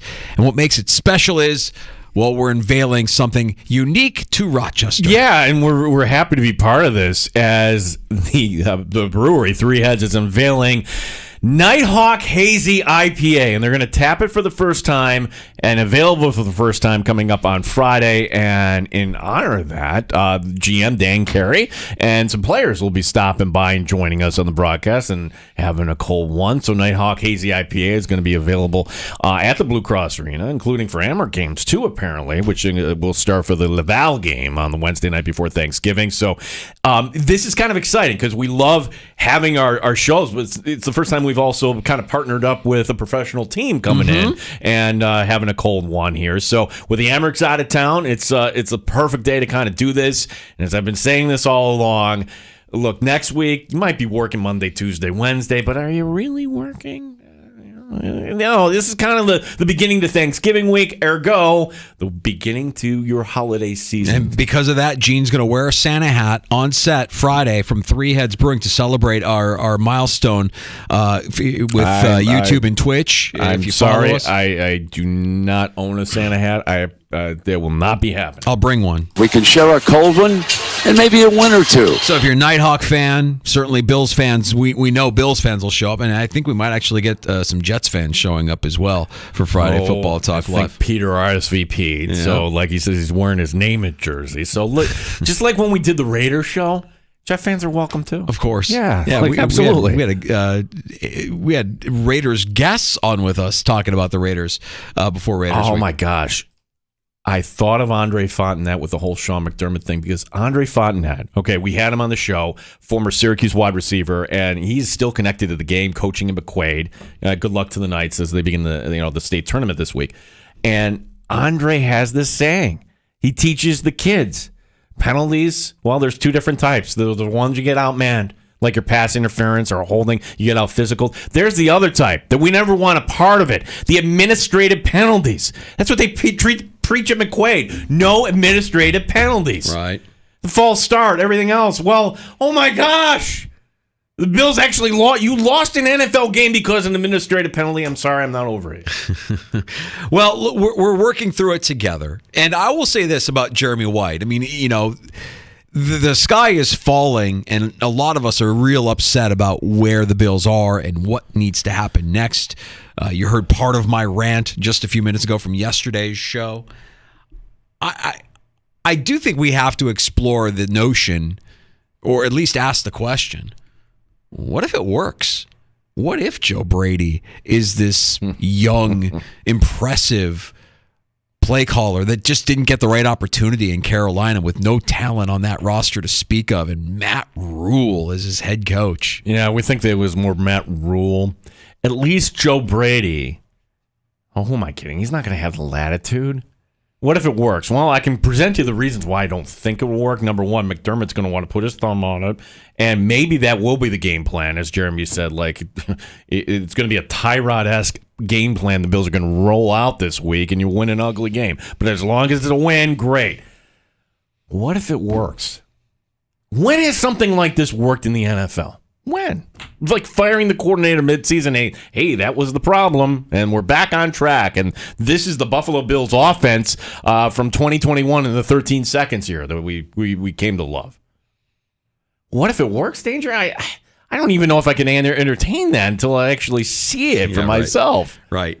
Well, the other thing that Jeremy brought up, and it's a good point. I mean, we're all going to be, and I'm certainly a part of this, we're all going to be calling for McDermott's head if they don't make the postseason. Even if they make the postseason and flame out, it's not going to be enough, right? Like, the only thing that we really want to see is you take this team beyond where you've taken them and not regress the way they have year after year after year. You don't want to believe that they peaked in the AFC Championship game in 2020. They're not going to move on from him quickly. I mean, like, the Pagulas have shown that they'll hold on. They're not about knee-jerk reaction. McDermott might be about a knee-jerk reaction, but the Pagulas aren't going to move on quickly from Sean McDermott. So what does that look like? Well, what does that look like? What would it have to take?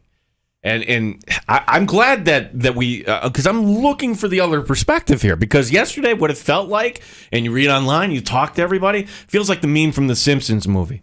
You know which one I'm talking about, where they're trying to get Homer, and every Simpsons character has the pitchfork, and they're ready to go after him. That's what it felt like for, Bill's Mafia going after McDermott yesterday. After, how can you do this? And you realize, oh my gosh, this is a flawed coach, and we don't like these flaws. We need a new coach.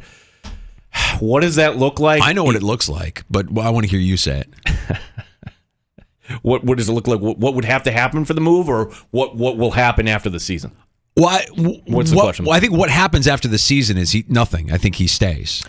I think you're right on that. I think if it's 9-8 and everybody coming out, because I asked Jeremy the question, where is the vote of confidence?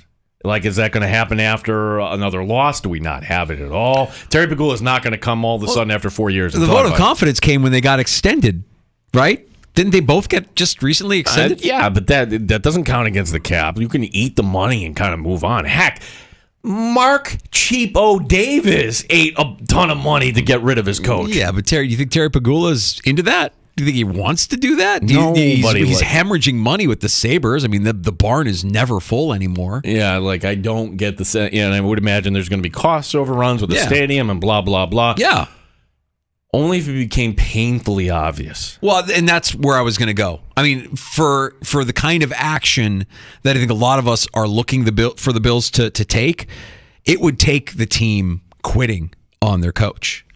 And I don't know that these guys have that in their makeup. I think that's by design. I think, Sean McDermott values character above all. And you're not going to have a locker room full of guys that are going to be like, you know what? We're just out. We're just done. We're not going to perform. We're not going to give our best effort. And you know what that looks like because we've seen it a handful. Like the Denver Broncos quit in the second half of that game against the Dolphins, or late in that game against the Dolphins earlier this year. You know what it looks like because we saw it firsthand. When Matt Barkley beat the Jets a couple of years ago, Todd Bowles last year as head coach, that's a team that has quit on their head coach. They're done. They're out. They lost to Matt Barkley. It's the effort. You can kind of tell, the effort just isn't there. They're not trying anymore. They've given up. They've quit. They've quit on their head coach. I think we all know what that looks like, and I don't think that the Bills have that in their DNA. Again, hard for me to kind of envision that. Could I see the Bills losing this game against the Jets? Yes. I think we all can. I think this line is silly. +7. What would make you think the Bills would comfortably cover here at this point? Against that defense? That defense. I think the Bills can win this game. I think it could be low scoring, and I think Jeremy's correct in that. 16-10, Buffalo, something silly like that. But what if there's a short pass to Garrett Wilson and he gets out the door against this banged up secondary? What if there is a fluky? What if the Bills lose by 3 touchdowns to the Jets?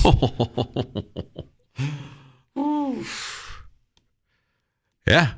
Yeah, and then you get Philadelphia and Kansas City and Dallas. Yeah, and then all of a sudden you're looking at 5-9. Yeah, I don't know that the noise will mean anything. And honestly, even a sub 500 record at the end of the season might not mean anything. I'm going to continue to raise the flag on this point. And this point is this. There's a big unknown. Because things have gone tight-lipped. It used to be the Buffalo Bills in the Whaley area. You knew everything. Everybody loose lip, everything else. The biggest capital project in the history of Erie County in terms of public dollars. Here's $1 billion. How are sales going? What are we pacing? What is the expectation? Are we doing just fine in this regard? And for people that are on the fence, do they hold back because I don't like that coach? People poo-pooing this. I think that factors into this. If Sean McDermott becomes bad for business. Yes. Mm-hmm. Yes, very, very simple. And that can't happen. When the Buffalo Bills were in danger, I'm talking way, way back, the Doug Flutie era. Okay, the Bills' lease was up at that point. The stadium was a dump. And then, after Doug Flutie, like it or not, actually helped to save the franchise. I love that you called the stadium a dump back then when Flutie was. What does that make the stadium now? Well, it's still our dump. It was a dump a generation ago, and it's still a dump. Our dump. Yeah. So Flutie back then, and then you won games, and then that got you the luxury suite sales that you needed, and the Bills were telling you all along. Almost to say, hey, if you don't buy this, there's other options in Cleveland and Toronto. This is like circa 1998. And they were very upfront about it because they didn't have a deal with the state. And if you're not going to buy this, then what are you telling us? Well, the Bills ended up winning games and they ended up buying, and you know what ended up happening. So the question is now, it changes a little bit. You've got the lease already signed. But what about those dollars? Do the Pagulas need those PSL sales? What's going on with it? Why hasn't there been more of a pitch to this point asking for our dollars? Is it because, you just basically had to let go a lot of the heads of the department here, and that's not good for business, and you dissolve Pagula Sports and Entertainment? Or is it that just this is not the right time? And if it's not the right time now, in the scenario we're painting here, what if it is 5-9? Bad for business. I think that is a factor. That if Sean McDermott loses games, fans won't be as willing to open up their wallet to pay the record amount they're going to be asked to be paid. Right. Well, the effort on the field is the thing I'll be paying attention to. I don't know that they're made up in a way that they would quit on their head coach. We've seen teams do it. We kind of know what it looks like. But it's a team built of guys that aren't going to go out there and just lay down. It doesn't mean that they're going to win. They might not win another game this year. They might win 4 more games this year. They might be that 9-8 team. It might still, like we're talking like the season's over, they might still be in it. And it might come down to week 18, like I've been saying all along. That game against the Dolphins could be for the division. It's possible. Wouldn't that be funny? By funny, like, oh, yeah, we're going to like go right down to it. Can't rule it out. Just like you can't rule out that it might be the best thing. He might be right. Maybe it was Dorsey's fault. Maybe you needed to move on from Dorsey. Maybe that's the thing that's holding this team back. Maybe Joe Brady is the answer. I'm skeptical. I hate the move. I think it's a cowardly, predictable, terrible move. But what if? 585-866-4FAN is our phone number. 866-4326. Yeah, as we invite your calls here as in happy hour. And one call per week. That's my rule. Oh, you have a one call per week rule? Yeah. Well, Gene is the bouncer at the sports bar that's going to check your ID. That's true. Don't come in here with your fake ID from another state. We can spot that from a mile away. If you grew up in this town, you could just call and you automatically, there wasn't the guard at the gate. I'm the guard at the gate. You have to bring a good take, and you can't be calling every other day. I'm sorry. Like, bring a good take here. Well, I think with that, what you're talking about is like what sports talk radio was in Rochester for generations, right? Hey, guys, not for nothing. Let me tell you what I think there about the Buffalo Bills and Sean McDermott. And okay, I'll hang up and listen. Hey, it's me, Mr. Poopstain. See, that's where the image of, well, you only have like 5 listeners because it was the same 5 callers. No. Yeah. This is Sam and Rod. What if that guy's still alive, Sam and Rod? Don't know who that is. You're better off. We love our regulars. We love when you join us at 866-4326. Just bring something, we joke. It's the most dangerous words in all of sports talk radio. Let's go to the phones. Well, bring something to the table. We'd love to hear you. We'd love to have you on. We'd love to see you on Friday at Three Heads as well. Yeah, I'm going to bring you a take here because if you are one that has the pitchfork out for McDermott and says, boy, this team could get over the hump with a Jim Harbaugh, okay, I will listen to that. I might agree with that, but there is a side effect to this. And since we're the Rochester sports station, if you have a new head coach that comes in and wants to do things his way, what if that coach says, wait a second, I'm looking around at this facility. You have a great facility here in Orchard Park. You have multiple grass fields right next to this indoor facility where we could punt indoors if it starts to rain or thunder. And we have this world-class training and rehab facility. Why the hell do we go down the road an hour and a half for 3 weeks? Yeah. No, at some point, camp in Rochester will end. And if Sean McDermott is not here, then that would kind of open the door to that ending. Sure. Yeah, that's the be careful what you wish for thing if you're a big fan of training camp in Rochester. But I think most Bills fans, Rochester Bills fans, would sign up for the notion that they could win a Super Bowl if they didn't come to Rochester. We want the Super Bowl more than we care about them coming to Rochester for camp, right? Like, we would sign up for that. Yeah. Although it would sting. I mean, it's something we look forward to every year. It's great that we have it in our community, and I know everybody gets up for it. But at the same time, it's like, that or winning a Super Bowl. Like, if it was Jim Harbaugh, hypothetically, and Jim Harbaugh came in and said, you know what? No, we're not going away to camp. We've got this facility, and we ask the players what they want. They all want to stay home, be closer to their families. A lot would have to change for that to happen. I don't see that happening. Again, the changes that we're discussing, that the potential things that could happen, a win cures everything. If they win and they do it in convincing fashion against a bad Jets team, a bad Jets offense, then I think we come back on Monday and we're maybe a little less salty about the last couple of days. But I'm always going to have in the back of my mind, I just don't know that this is the guy that's going to take you to where you want to go. He'll take you so far. But just the string of losses that this team has endured on his watch, the way that they've lost, some of the decisions that have been made, it's not going to sit well with me. There is a piece up today, and since there are so many opinions, NESN, the New England Sports Network, the network that carries the Boston Red Sox and the Bruins and da-da-da-da. And, well, they got to talk about the Patriots, too, in this sad state. For They are beginning to banty about that this is the end for Bill Belichick in New England. And if it is the end, they're piggybacking on the Florio take that Florio believes that not only will Bill Belichick not be the head coach of the Patriots will actually trade Bill Belichick. You want to take a guess where Nesson is suggesting the team that will trade for Bill Belichick? Because that team needs a coach. Yeah, you're bringing up... you're asking me to guess, which means it has to be the Buffalo Bills. Imagine a world where the Buffalo Bills are trading for Bill Belichick to be their head coach. Couldn't be the Buffalo Bills. Look, great resume, obviously. Will go down as the greatest head coach of all time, although I don't necessarily agree with that.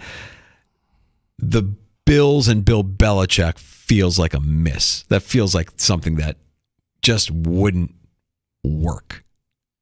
But they lay out a case as to why they think it would. Oh, yeah. And almost as if they're baiting the Bills to be like, hey, we dare you. Yeah, make a trade for Bill Belichick. Honestly, it's just very surface level. And then you have the other thing. We didn't even get to this yesterday, but Orlovsky, who Bills fans love because he broke down film on why the Bills offense is bad, and I've seen it. You've seen it. He went on the McAfee podcast, or not podcast, on the show. And McAfee asked him about Belichick and trading. Not only did Orlovsky say, yeah, I'm hearing that Bill Belichick could get traded, but I know there's a team that is ready to make that move right now, and it's being talked about. Whoa. There's no trade deadline for a coach. Who is that team? Oh, I can't tell you. Is it the Chargers? I can't tell you. Okay. Yeah. Sneaky, coy Dan Orlovsky. Insider Dan Orlovsky. I can guarantee it's not the Bills. You're not doing that. Is there any? Do you think there's any smoke to some of the rumors around Dan Campbell and Texas A&M? I think he shot that down. Did he shoot it down immediately? He shot down. Yeah. Okay. Yeah. No, Dan. Look. If somebody could get a $77 million buyout and you want to go get a check, yeah, Dan Campbell could go back to Texas. Right. I was going to say, why even coach in the NFL when that is a prospect that could apply to you if you're coaching in the college game? It feels like this happens every year around this time, where the head coach of a good team gets thought of as a candidate for the college they used to go to or the college that they have some alignment with. I still like Tomlin basically shooting it all down entirely every time it gets brought up. Like, you're not asking that of Andy Reid. What are you doing? All right, let's do we have time for a call? Yeah, we do. Oh, okay. I think Joey is here. Joey in Rochester. What's up, buddy? Hey, Joey. Hey, guys. What's going on? How are you?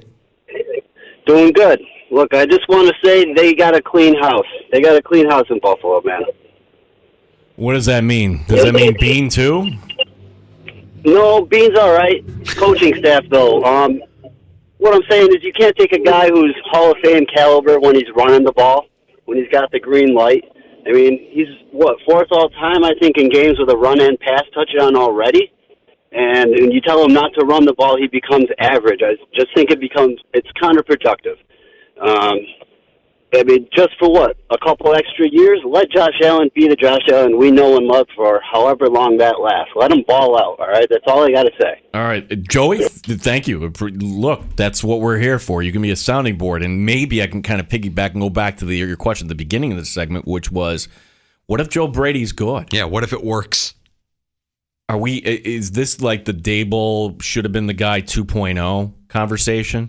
Like they didn't name Brady the offensive coordinator. They named him the interim offensive coordinator. Mm-hmm. There's a difference there. So what if Brady all of a sudden, everything looks great? Well, then he becomes this hot commodity at that point. But you know how it goes with Sean McDermott with the Bills. I mean, they are not bringing in a lot of guys from the outside to be part of the organization. And it's always a promotion from within. So if it goes the way they want it to go, then by the end of the interim tag is gone, and he's your offensive coordinator next year moving forward. Or like he gets offers elsewhere. Well, he get offers elsewhere, but I think he would rather stay in the NFL. Like if you had the choice between OC in Buffalo or OC at Penn State. Of course. Right? Of course, so I don't know that he's going to another team if he's the offense coordinator. He's not going to become a head coach. I'd be shocked if he can do enough over the course of the next 7 games to be considered a head coaching candidate. I'd be shocked if we all said, wow, that was exactly the move to make. Why didn't you do it sooner? Right. That would be a little surprising. But what if? What if it works? What if it works? I go back to you put up 48 points against Miami, and 6 weeks later, here we are. And how on earth did this happen? Did Ken Dorsey forget the coach? Was it injuries? Was it everything else? So what we love about this league, things change so quickly. We're the highest of highs there after the Dolphins. You're 3-1. You're the toast of the AFC, and now you're farting around. Yep. Farting around. Joey, thanks for the call. In the hunt. We get to see that graphic for the next 4 weeks, 5 weeks. Hopefully it changes. A round of shots on the way next in the sports bar. Yeah, so things we're going to talk about in the sports bar. I guess we got to talk about the Sabres here. Not exactly a good night. Syracuse basketball, more Major League awards. One coach in college football who could be out, and why ABC has a big, big smile on their face coming up for Monday night. Oh, I know what this is. I know what's going on. Monday night football this week. Look at this matchup. Good matchup. Yeah, look at this matchup. Well, there's a little more to it. What could possibly be happening? It's going to be a wider audience, Danger. Good. All right, we'll get to that and more next. A round of shots on the way in the sports bar. Danger and Battaglia on the Fan. Odyssey has sports for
update.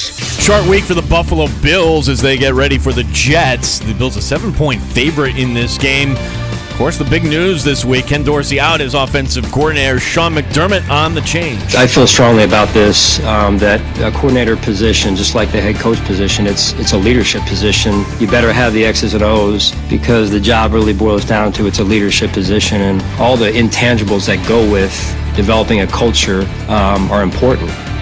Joe Brady taking over as the new offensive coordinator. Not practicing today, Jordan Phillips and Trent Sherfield. Christian Benford, Micah Hyde, Cam Lewis, and Dorian Williams were all limited. Deshaun Watson, Cleveland quarterback, is out for the season. He has a shoulder injury. The Amerks back in action tomorrow night. They play at Cleveland. Gene Battaglia in the Sports Leader, 95.7 FM and AM 950. The Fan, Rochester. The only way to take the Fan Rochester with you is the free Odyssey app. Download it today and follow the sports leader, 95.7 FM and AM 950, The Fan Rochester. Obviously not a set of circumstances you want to be in, especially during the middle of the season. I love Dorsey. As a human being, he's one of the good ones. He's been in this room with me for a very long time. I feel like I owe him a lot of the success that I've had in my career, and he's been a huge part of that. So it's sad to see him go. Worried about the mental state of Josh Allen. Do you think he blames himself for Dorsey being let go? I'll give Allen credit on this, and somebody might have coached him up early, and he took to it. Like we learned this like in his rookie season when Jalen Ramsey was just baiting him, but he didn't take the bait. So for the most part, Josh Allen, it's pretty even from him. Like he does know this as a leader that you're not getting these highs and lows and these crazy quotes. He kind of, just kind of dumbs it down there for a little bit. Yeah, he's been coached up. It's what drives us nuts about McDermott press conferences, Josh Allen press conferences. They don't give you anything. No, and probably that's actually. We'll hear the same thing. We're going to hear the same thing that we hear. We knew exactly what McDermott was going to say about Ken Dorsey after he moved on from Ken Dorsey. Well, that's when McDermott, was all hot about Steph Diggs. It's like, wait a second, when you get something different. Like that, something that's a little different. Yeah. Well, at least Bills are down and out. At least we got the Sabres. Oh yeah, it's hockey. For everybody that said after Monday night's loss, it's hockey season.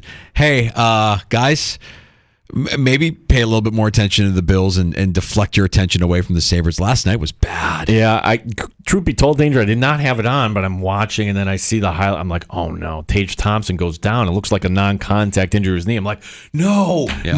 Well, actually, it was you just got caught. He came back, and then he got hurt again. This time it was a wrist injury. Head coach Don Granato says that Thompson will miss significant time. Fantastic. Buffalo complete no-show. 5-2 was the final against Boston. 2 late goals by Victor Olofsson was just a deodorant here. Buffalo hits the road Friday night in Winnipeg. So they're saying less than 2 months for Tage Thompson? Yeah, and now you have this decision coming up for Zach Benson. 3 games left he has. And that's when you have to say, all right, is he staying with the Sabres as an 18-year-old, or are you sending him back to junior for more seasoning here? I don't want to wish this, but for the Sabres, for the sake of the Sabres, is it time to consider calling up Kulik or Rouzane? The answer is yes. We don't want it. I don't want it. Selfish me says no. Right. Amerks, win. But reality, and especially if you say Benson, I don't think Thompson getting hurt and these other injuries, talk too, should factor into whether the kid stays or not. Yeah. Personally, I would send the kid back. Honestly, that's what I would do. But who knows? Congratulations to the Syracuse Orange basketball team. They rallied from 24 points down to knock off Colgate. I was, terrible time Timmy's text. He's like, you look at this score? I'm like, yes, this is hilarious. First win against the Red Raiders since 2019. That comeback, by the way, because they're just looking through this now, biggest comeback since they started keeping track of this stuff at Syracuse in 1976. SU headed to Honolulu. First game Monday, 2:30 Eastern. I will be here in the sports bar. Danger will be baking somewhere. Baking? Well done. Baking? Am I a baker? Am I making cakes? You're not making a pie? Pastries? No. No, you don't. I'm cooking, You're pal. cooking? I'm cooking. I'm smoking. I'm doing all the things that I need to do for Thanksgiving. I'll be prepping. You're not making another pastry, a little cookie? No cookies, no baking. I am not a baker. I am a chef. So who handles the dessert? Say it. Say yes, chef. No, I'm not saying yes, chef. Tonight we have who handles a dessert? What do you mean? It's Thanksgiving. Somebody comes with a dessert. Doesn't that happen in everybody's house? Somebody comes in. Nobody comes in empty-handed. What can I bring? What can I bring? You know what you can bring? Pie. The executive producer does not make pumpkin pie. She makes pumpkin cheesecake. How about the pumpkin roll? Can I get a verdict on the pumpkin roll? I never had that. The baked thing with a baked log with the cream cheese swirl. Oh, I have to try that. You cut off a slice of that. It's like pumpkin cake. But with cream cheese. My mother-in-law brings one every year. I'm like, the death of me. I love it. Do you want your Christmas present early? Because I could bring you in the Gewurz here for, I know your sister-in-law loves that. Gewurz. So, yeah. We'll be cracking open some bottles next week. Yeah. Tonight we have the Cy Young Awards in Major League Baseball to announce the 3 finalists from the American League. It's Gary Cole of the Yankees, Kevin Gausman of the Jays, and former Yankee Sonny Gray of the Twins. The NL finalists, Blake Snell of the Padres, for now, he'll be somewhere else, Zach Gallen of the Diamondbacks, and Logan Webb of the Giants. And last night, as I predicted, and no one cares, the managers of the year, Brandon Hyde of the Orioles and Skip Schumacher of the Marlins. Nobody cares when you're right, Gene. We just want to tell you when you're wrong. So with that being said, who's winning the Cy Young? It's easy. Garrett Cole, and it will be Blake Snell. Very good. And we'll be reviewing how I was right this time tomorrow. Okay. One prominent head coach in college football could be fired soon. Multiple reports today that Chip Kelly's time at UCLA could be ending. You almost forget that he's there, right? As soon as next week. Kelly will reportedly lost the support of donors, especially when it comes to NIL, and a number of current UCLA players are said to be disgruntled. Kelly has been with UCLA since 2018. His record, 33-33. Yeah, I actually knew he was there and always have been aware that he's there. What I'm kind of surprised is that he just hasn't made the kind of impact that you thought he might be able to make at the college level, because I think we all remember him from Oregon. We just remember what he was as the coach of that program, and he's just never been able to replicate that success ever again. Yeah, it was. I'm taking this because Oregon before Kelly was, and if you could raise the level, and UCLA football should be at that level. Can't wait to see how that's all going to work out with all those Pac-12 teams leaving, by the way. Mm-hmm. Finally, it's time for Meet the Parents, and I'm not talking about the movie. More accurately, things are getting real serious in a relationship, not when you meet the parents, but then when the parents meet the parents. Yeah. Coming up on Monday night, you saw this. One of the games of the year, of course, Kansas City hosts Philadelphia, and not only will Taylor Swift be up in the box, so will be the parents of the two Kelseys, Jason and Travis, who are in this game. And so, too, will be Taylor Swift's parents. ESPN, ABC must be loving this. Not loving this. I'm guessing Aaron Rodgers must be driving him nuts. Yeah. Expect Rodgers to announce on Monday when he's going to return. Swifty's parents are Eagles fans. She grew up outside of Philadelphia, right? Yeah, so that makes sense, yeah.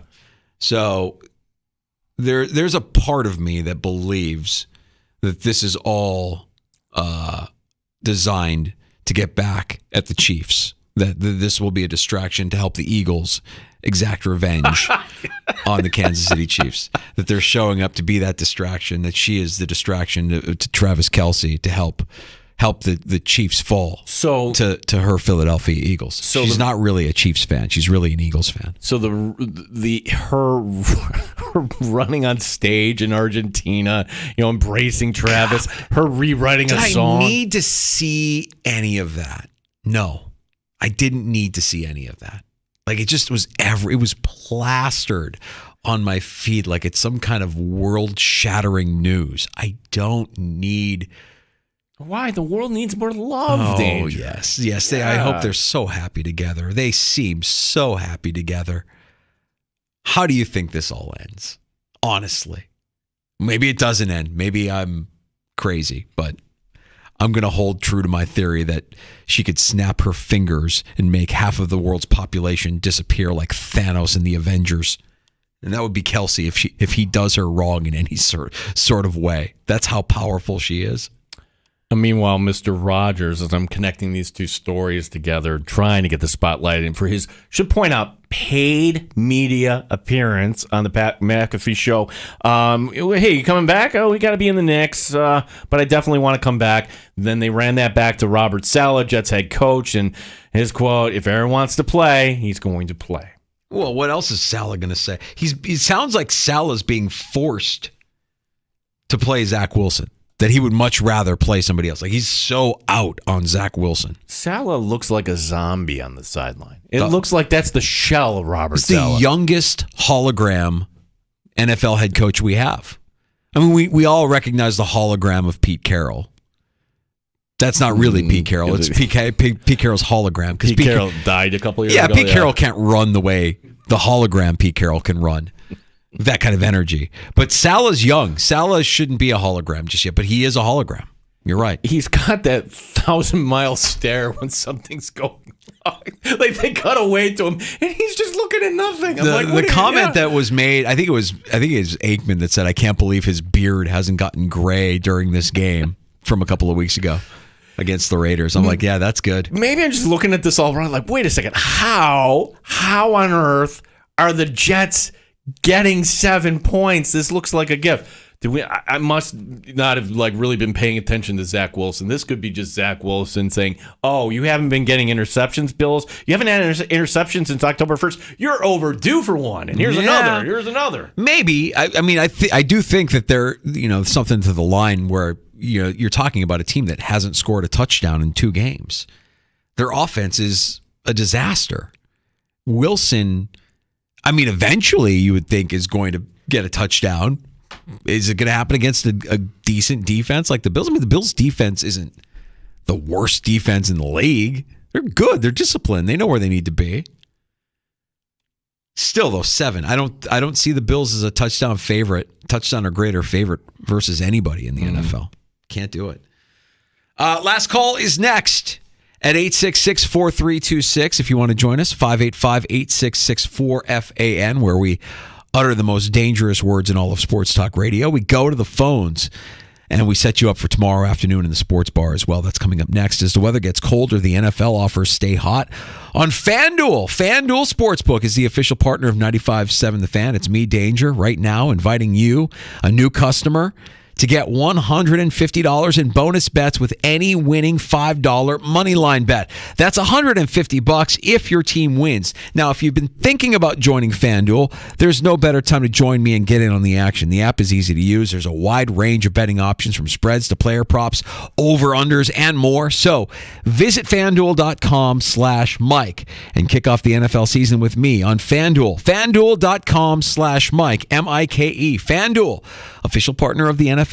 21 plus and physically present in New York. First online real money wager only. $5 pregame money line wager required. $10 first deposit required. Bonus issued as non-withdrawable bonus bets that expire 7 days after receipt. See terms at sportsbook.fanduel.com. For help with a gambling problem, call 1-877-8-HOPE-NY or text HOPE-NY 467-369. Odyssey has sports for every fan.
Fan, Rochester.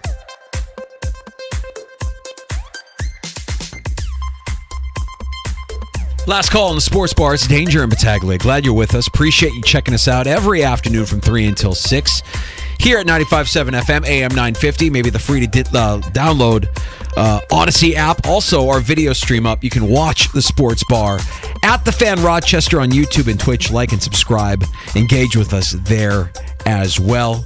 Stop out and see us live Friday. Friday Football Talk Live is going to be a special one from Three Heads Brewing on Atlantic Avenue in the neighborhood of the Arts this Friday. Not only is it Jets week, but the Nighthawks are in town. Nighthawks Hazy IPA are going where they're going to unveil this. So the Nighthawks have their own beer brewed by Three Heads, and 4 Nighthawk players will be joining us. You can just kind of go get autographs, hang out. What other team would kind of like hang out with you like this? Dan Carey is the GM of the Nighthawks. We've had him on the show a few times. So when we first started doing the show, Danger, people were like, you guys need to talk more Nighthawks. We're like, yeah, we need to. So come on out as you can sample this new IPA, and also there's going to be some pizza from Caraglio's, I understand, too. Oh, so, awesome. Yeah. Great. This and Gene has dubbed this the start of the holiday season, Friday. So Gene will be wearing a Santa hat in preparation for the holiday season. See, I see what you did there, because like you know, like if you said I would be wearing an elf costume. Gene's going to dress as Santa and is inviting you to bring the entire family down to tell them what you want for Christmas this year. We'll be doing that from 3 until 6 at Three Heads Brewing. You know I'm just busting your balls, right? I mean, like, I don't expect you to wear a Santa. I mean, I'm going to bring one just in case you want to wear it. No, I'm not wearing it. Come on. Somebody else can wear it. See, Gene, it's the start of the holiday season. It feels good, but you know what? If there's any fun involved, I'm out. Did you notice here in the High Falls neighborhood where studios are, what went up yesterday? Oh, I did notice. And I noticed it because my first thought wasn't, oh, I'm glad these are going up. Yeah, my first thought was, I guess wait. we'll be seeing these until the month of June. Exactly. The Christmas decorations, the Christmas, the light poles. Leave them up all year round then. The light pole things, right. Remember, oh, God, this would have been, I want to say it was June. Earlier this year. Yeah, there was like this convoy of motorcycles that went through downtown Rochester, right. And somebody shared the video like, the heck is going on here? It's the Sunday of Memorial Day weekend. Downtown's empty. Let's have some fun tearing up downtown. But then somebody like, wait a second, why are the Christmas decorations still up? Dude, it drives me insane. It is the easiest thing that you would think they would recognize. But you look at You look at this video from the summer, the start of summer, and it's, a convoy of ATVs and dirt bikes and everything going down Main Street. And the video, I can't look at what's going on in the video because all I can do, my eyes are just completely focused on garland and wreaths hanging from the skyway. I'm like, why are the Christmas decorations still up downtown? And here at High Falls, where we're kind of off the beaten path, just a smidge. Yeah. I love that they put them up. Like, good. All right, we got the Christmas decorations up. That now is the time. Like everybody's saying, I'm going to get my tree this weekend. I'm ready. But let's be prompt in taking them down when it doesn't make sense anymore. Over under March 1st. Oh, I'm taking the over all day. There was going to be the light post lights, the snowflakes that are hanging in the High Falls district. They'll be up until I'm saying they're making it until Memorial Day. Yeah. You heard me. All right. Memorial Day. Great attention to detail. Who's running this? Who's running everything? Is it Sean McDermott running the No. Love our city. Love Rochester. Just some things that you see is like, well, we can do better than that, right? We can get those decorations down after. I mean, we keep them up through Epiphany. How about that? Will that make everybody happy? We don't have to keep them up until the middle of summer. Tomorrow on the show, Thursdays mean Andy Behrens comes in to talk some fantasy football, Yahoo Fantasy Sports. He joins us every Thursday at 3:25. Oh, yes. If it's Jets week, guys, the Jets are going to win, and they're going to win the division. I'm Dan Leberfeld, Jets Confidential. I love Rochester, but I'm going to convince you how the Jets are great. I love it. I love when Leberfeld joins us in the sports bar. He's dubbed me Reg, which is an inside joke that nobody gets, but he goes there every time. It's not inside. That's your title. You're the regional brand manager, and you had that in your email signature, so he calls you Reg. Yeah, what am I supposed to put in there? Nothing? You're not supposed to do that? That's not professional? I'm not the manager. I'm a brand manager. And I'm not just the brand manager. I'm a regional. Jealousy's not a good thing, Gene. It sounds like you're jealous that I have a title and you don't. What does your title say? Account executive, right? That's it. Account executive. That's what I do. Mm-hmm. Dan Leberfeld. I wish I were a regional. Editor of Jets Confidential. I'm going to call him Ed. He's going to call me Reach. I'm going to call him Ed. Yeah. Dan Leberfeld comes by and he'll give us the latest from the Jets before Sunday afternoon's game. Not sure who's next. I'm going to hope it's Bart Winkler, CBS Sports Radio on the way. We appreciate you checking us out. And we'll be back tomorrow at 3 here on The Fan Rochester. Odyssey has sports for every fan. Keep up with your favorite teams from across the country.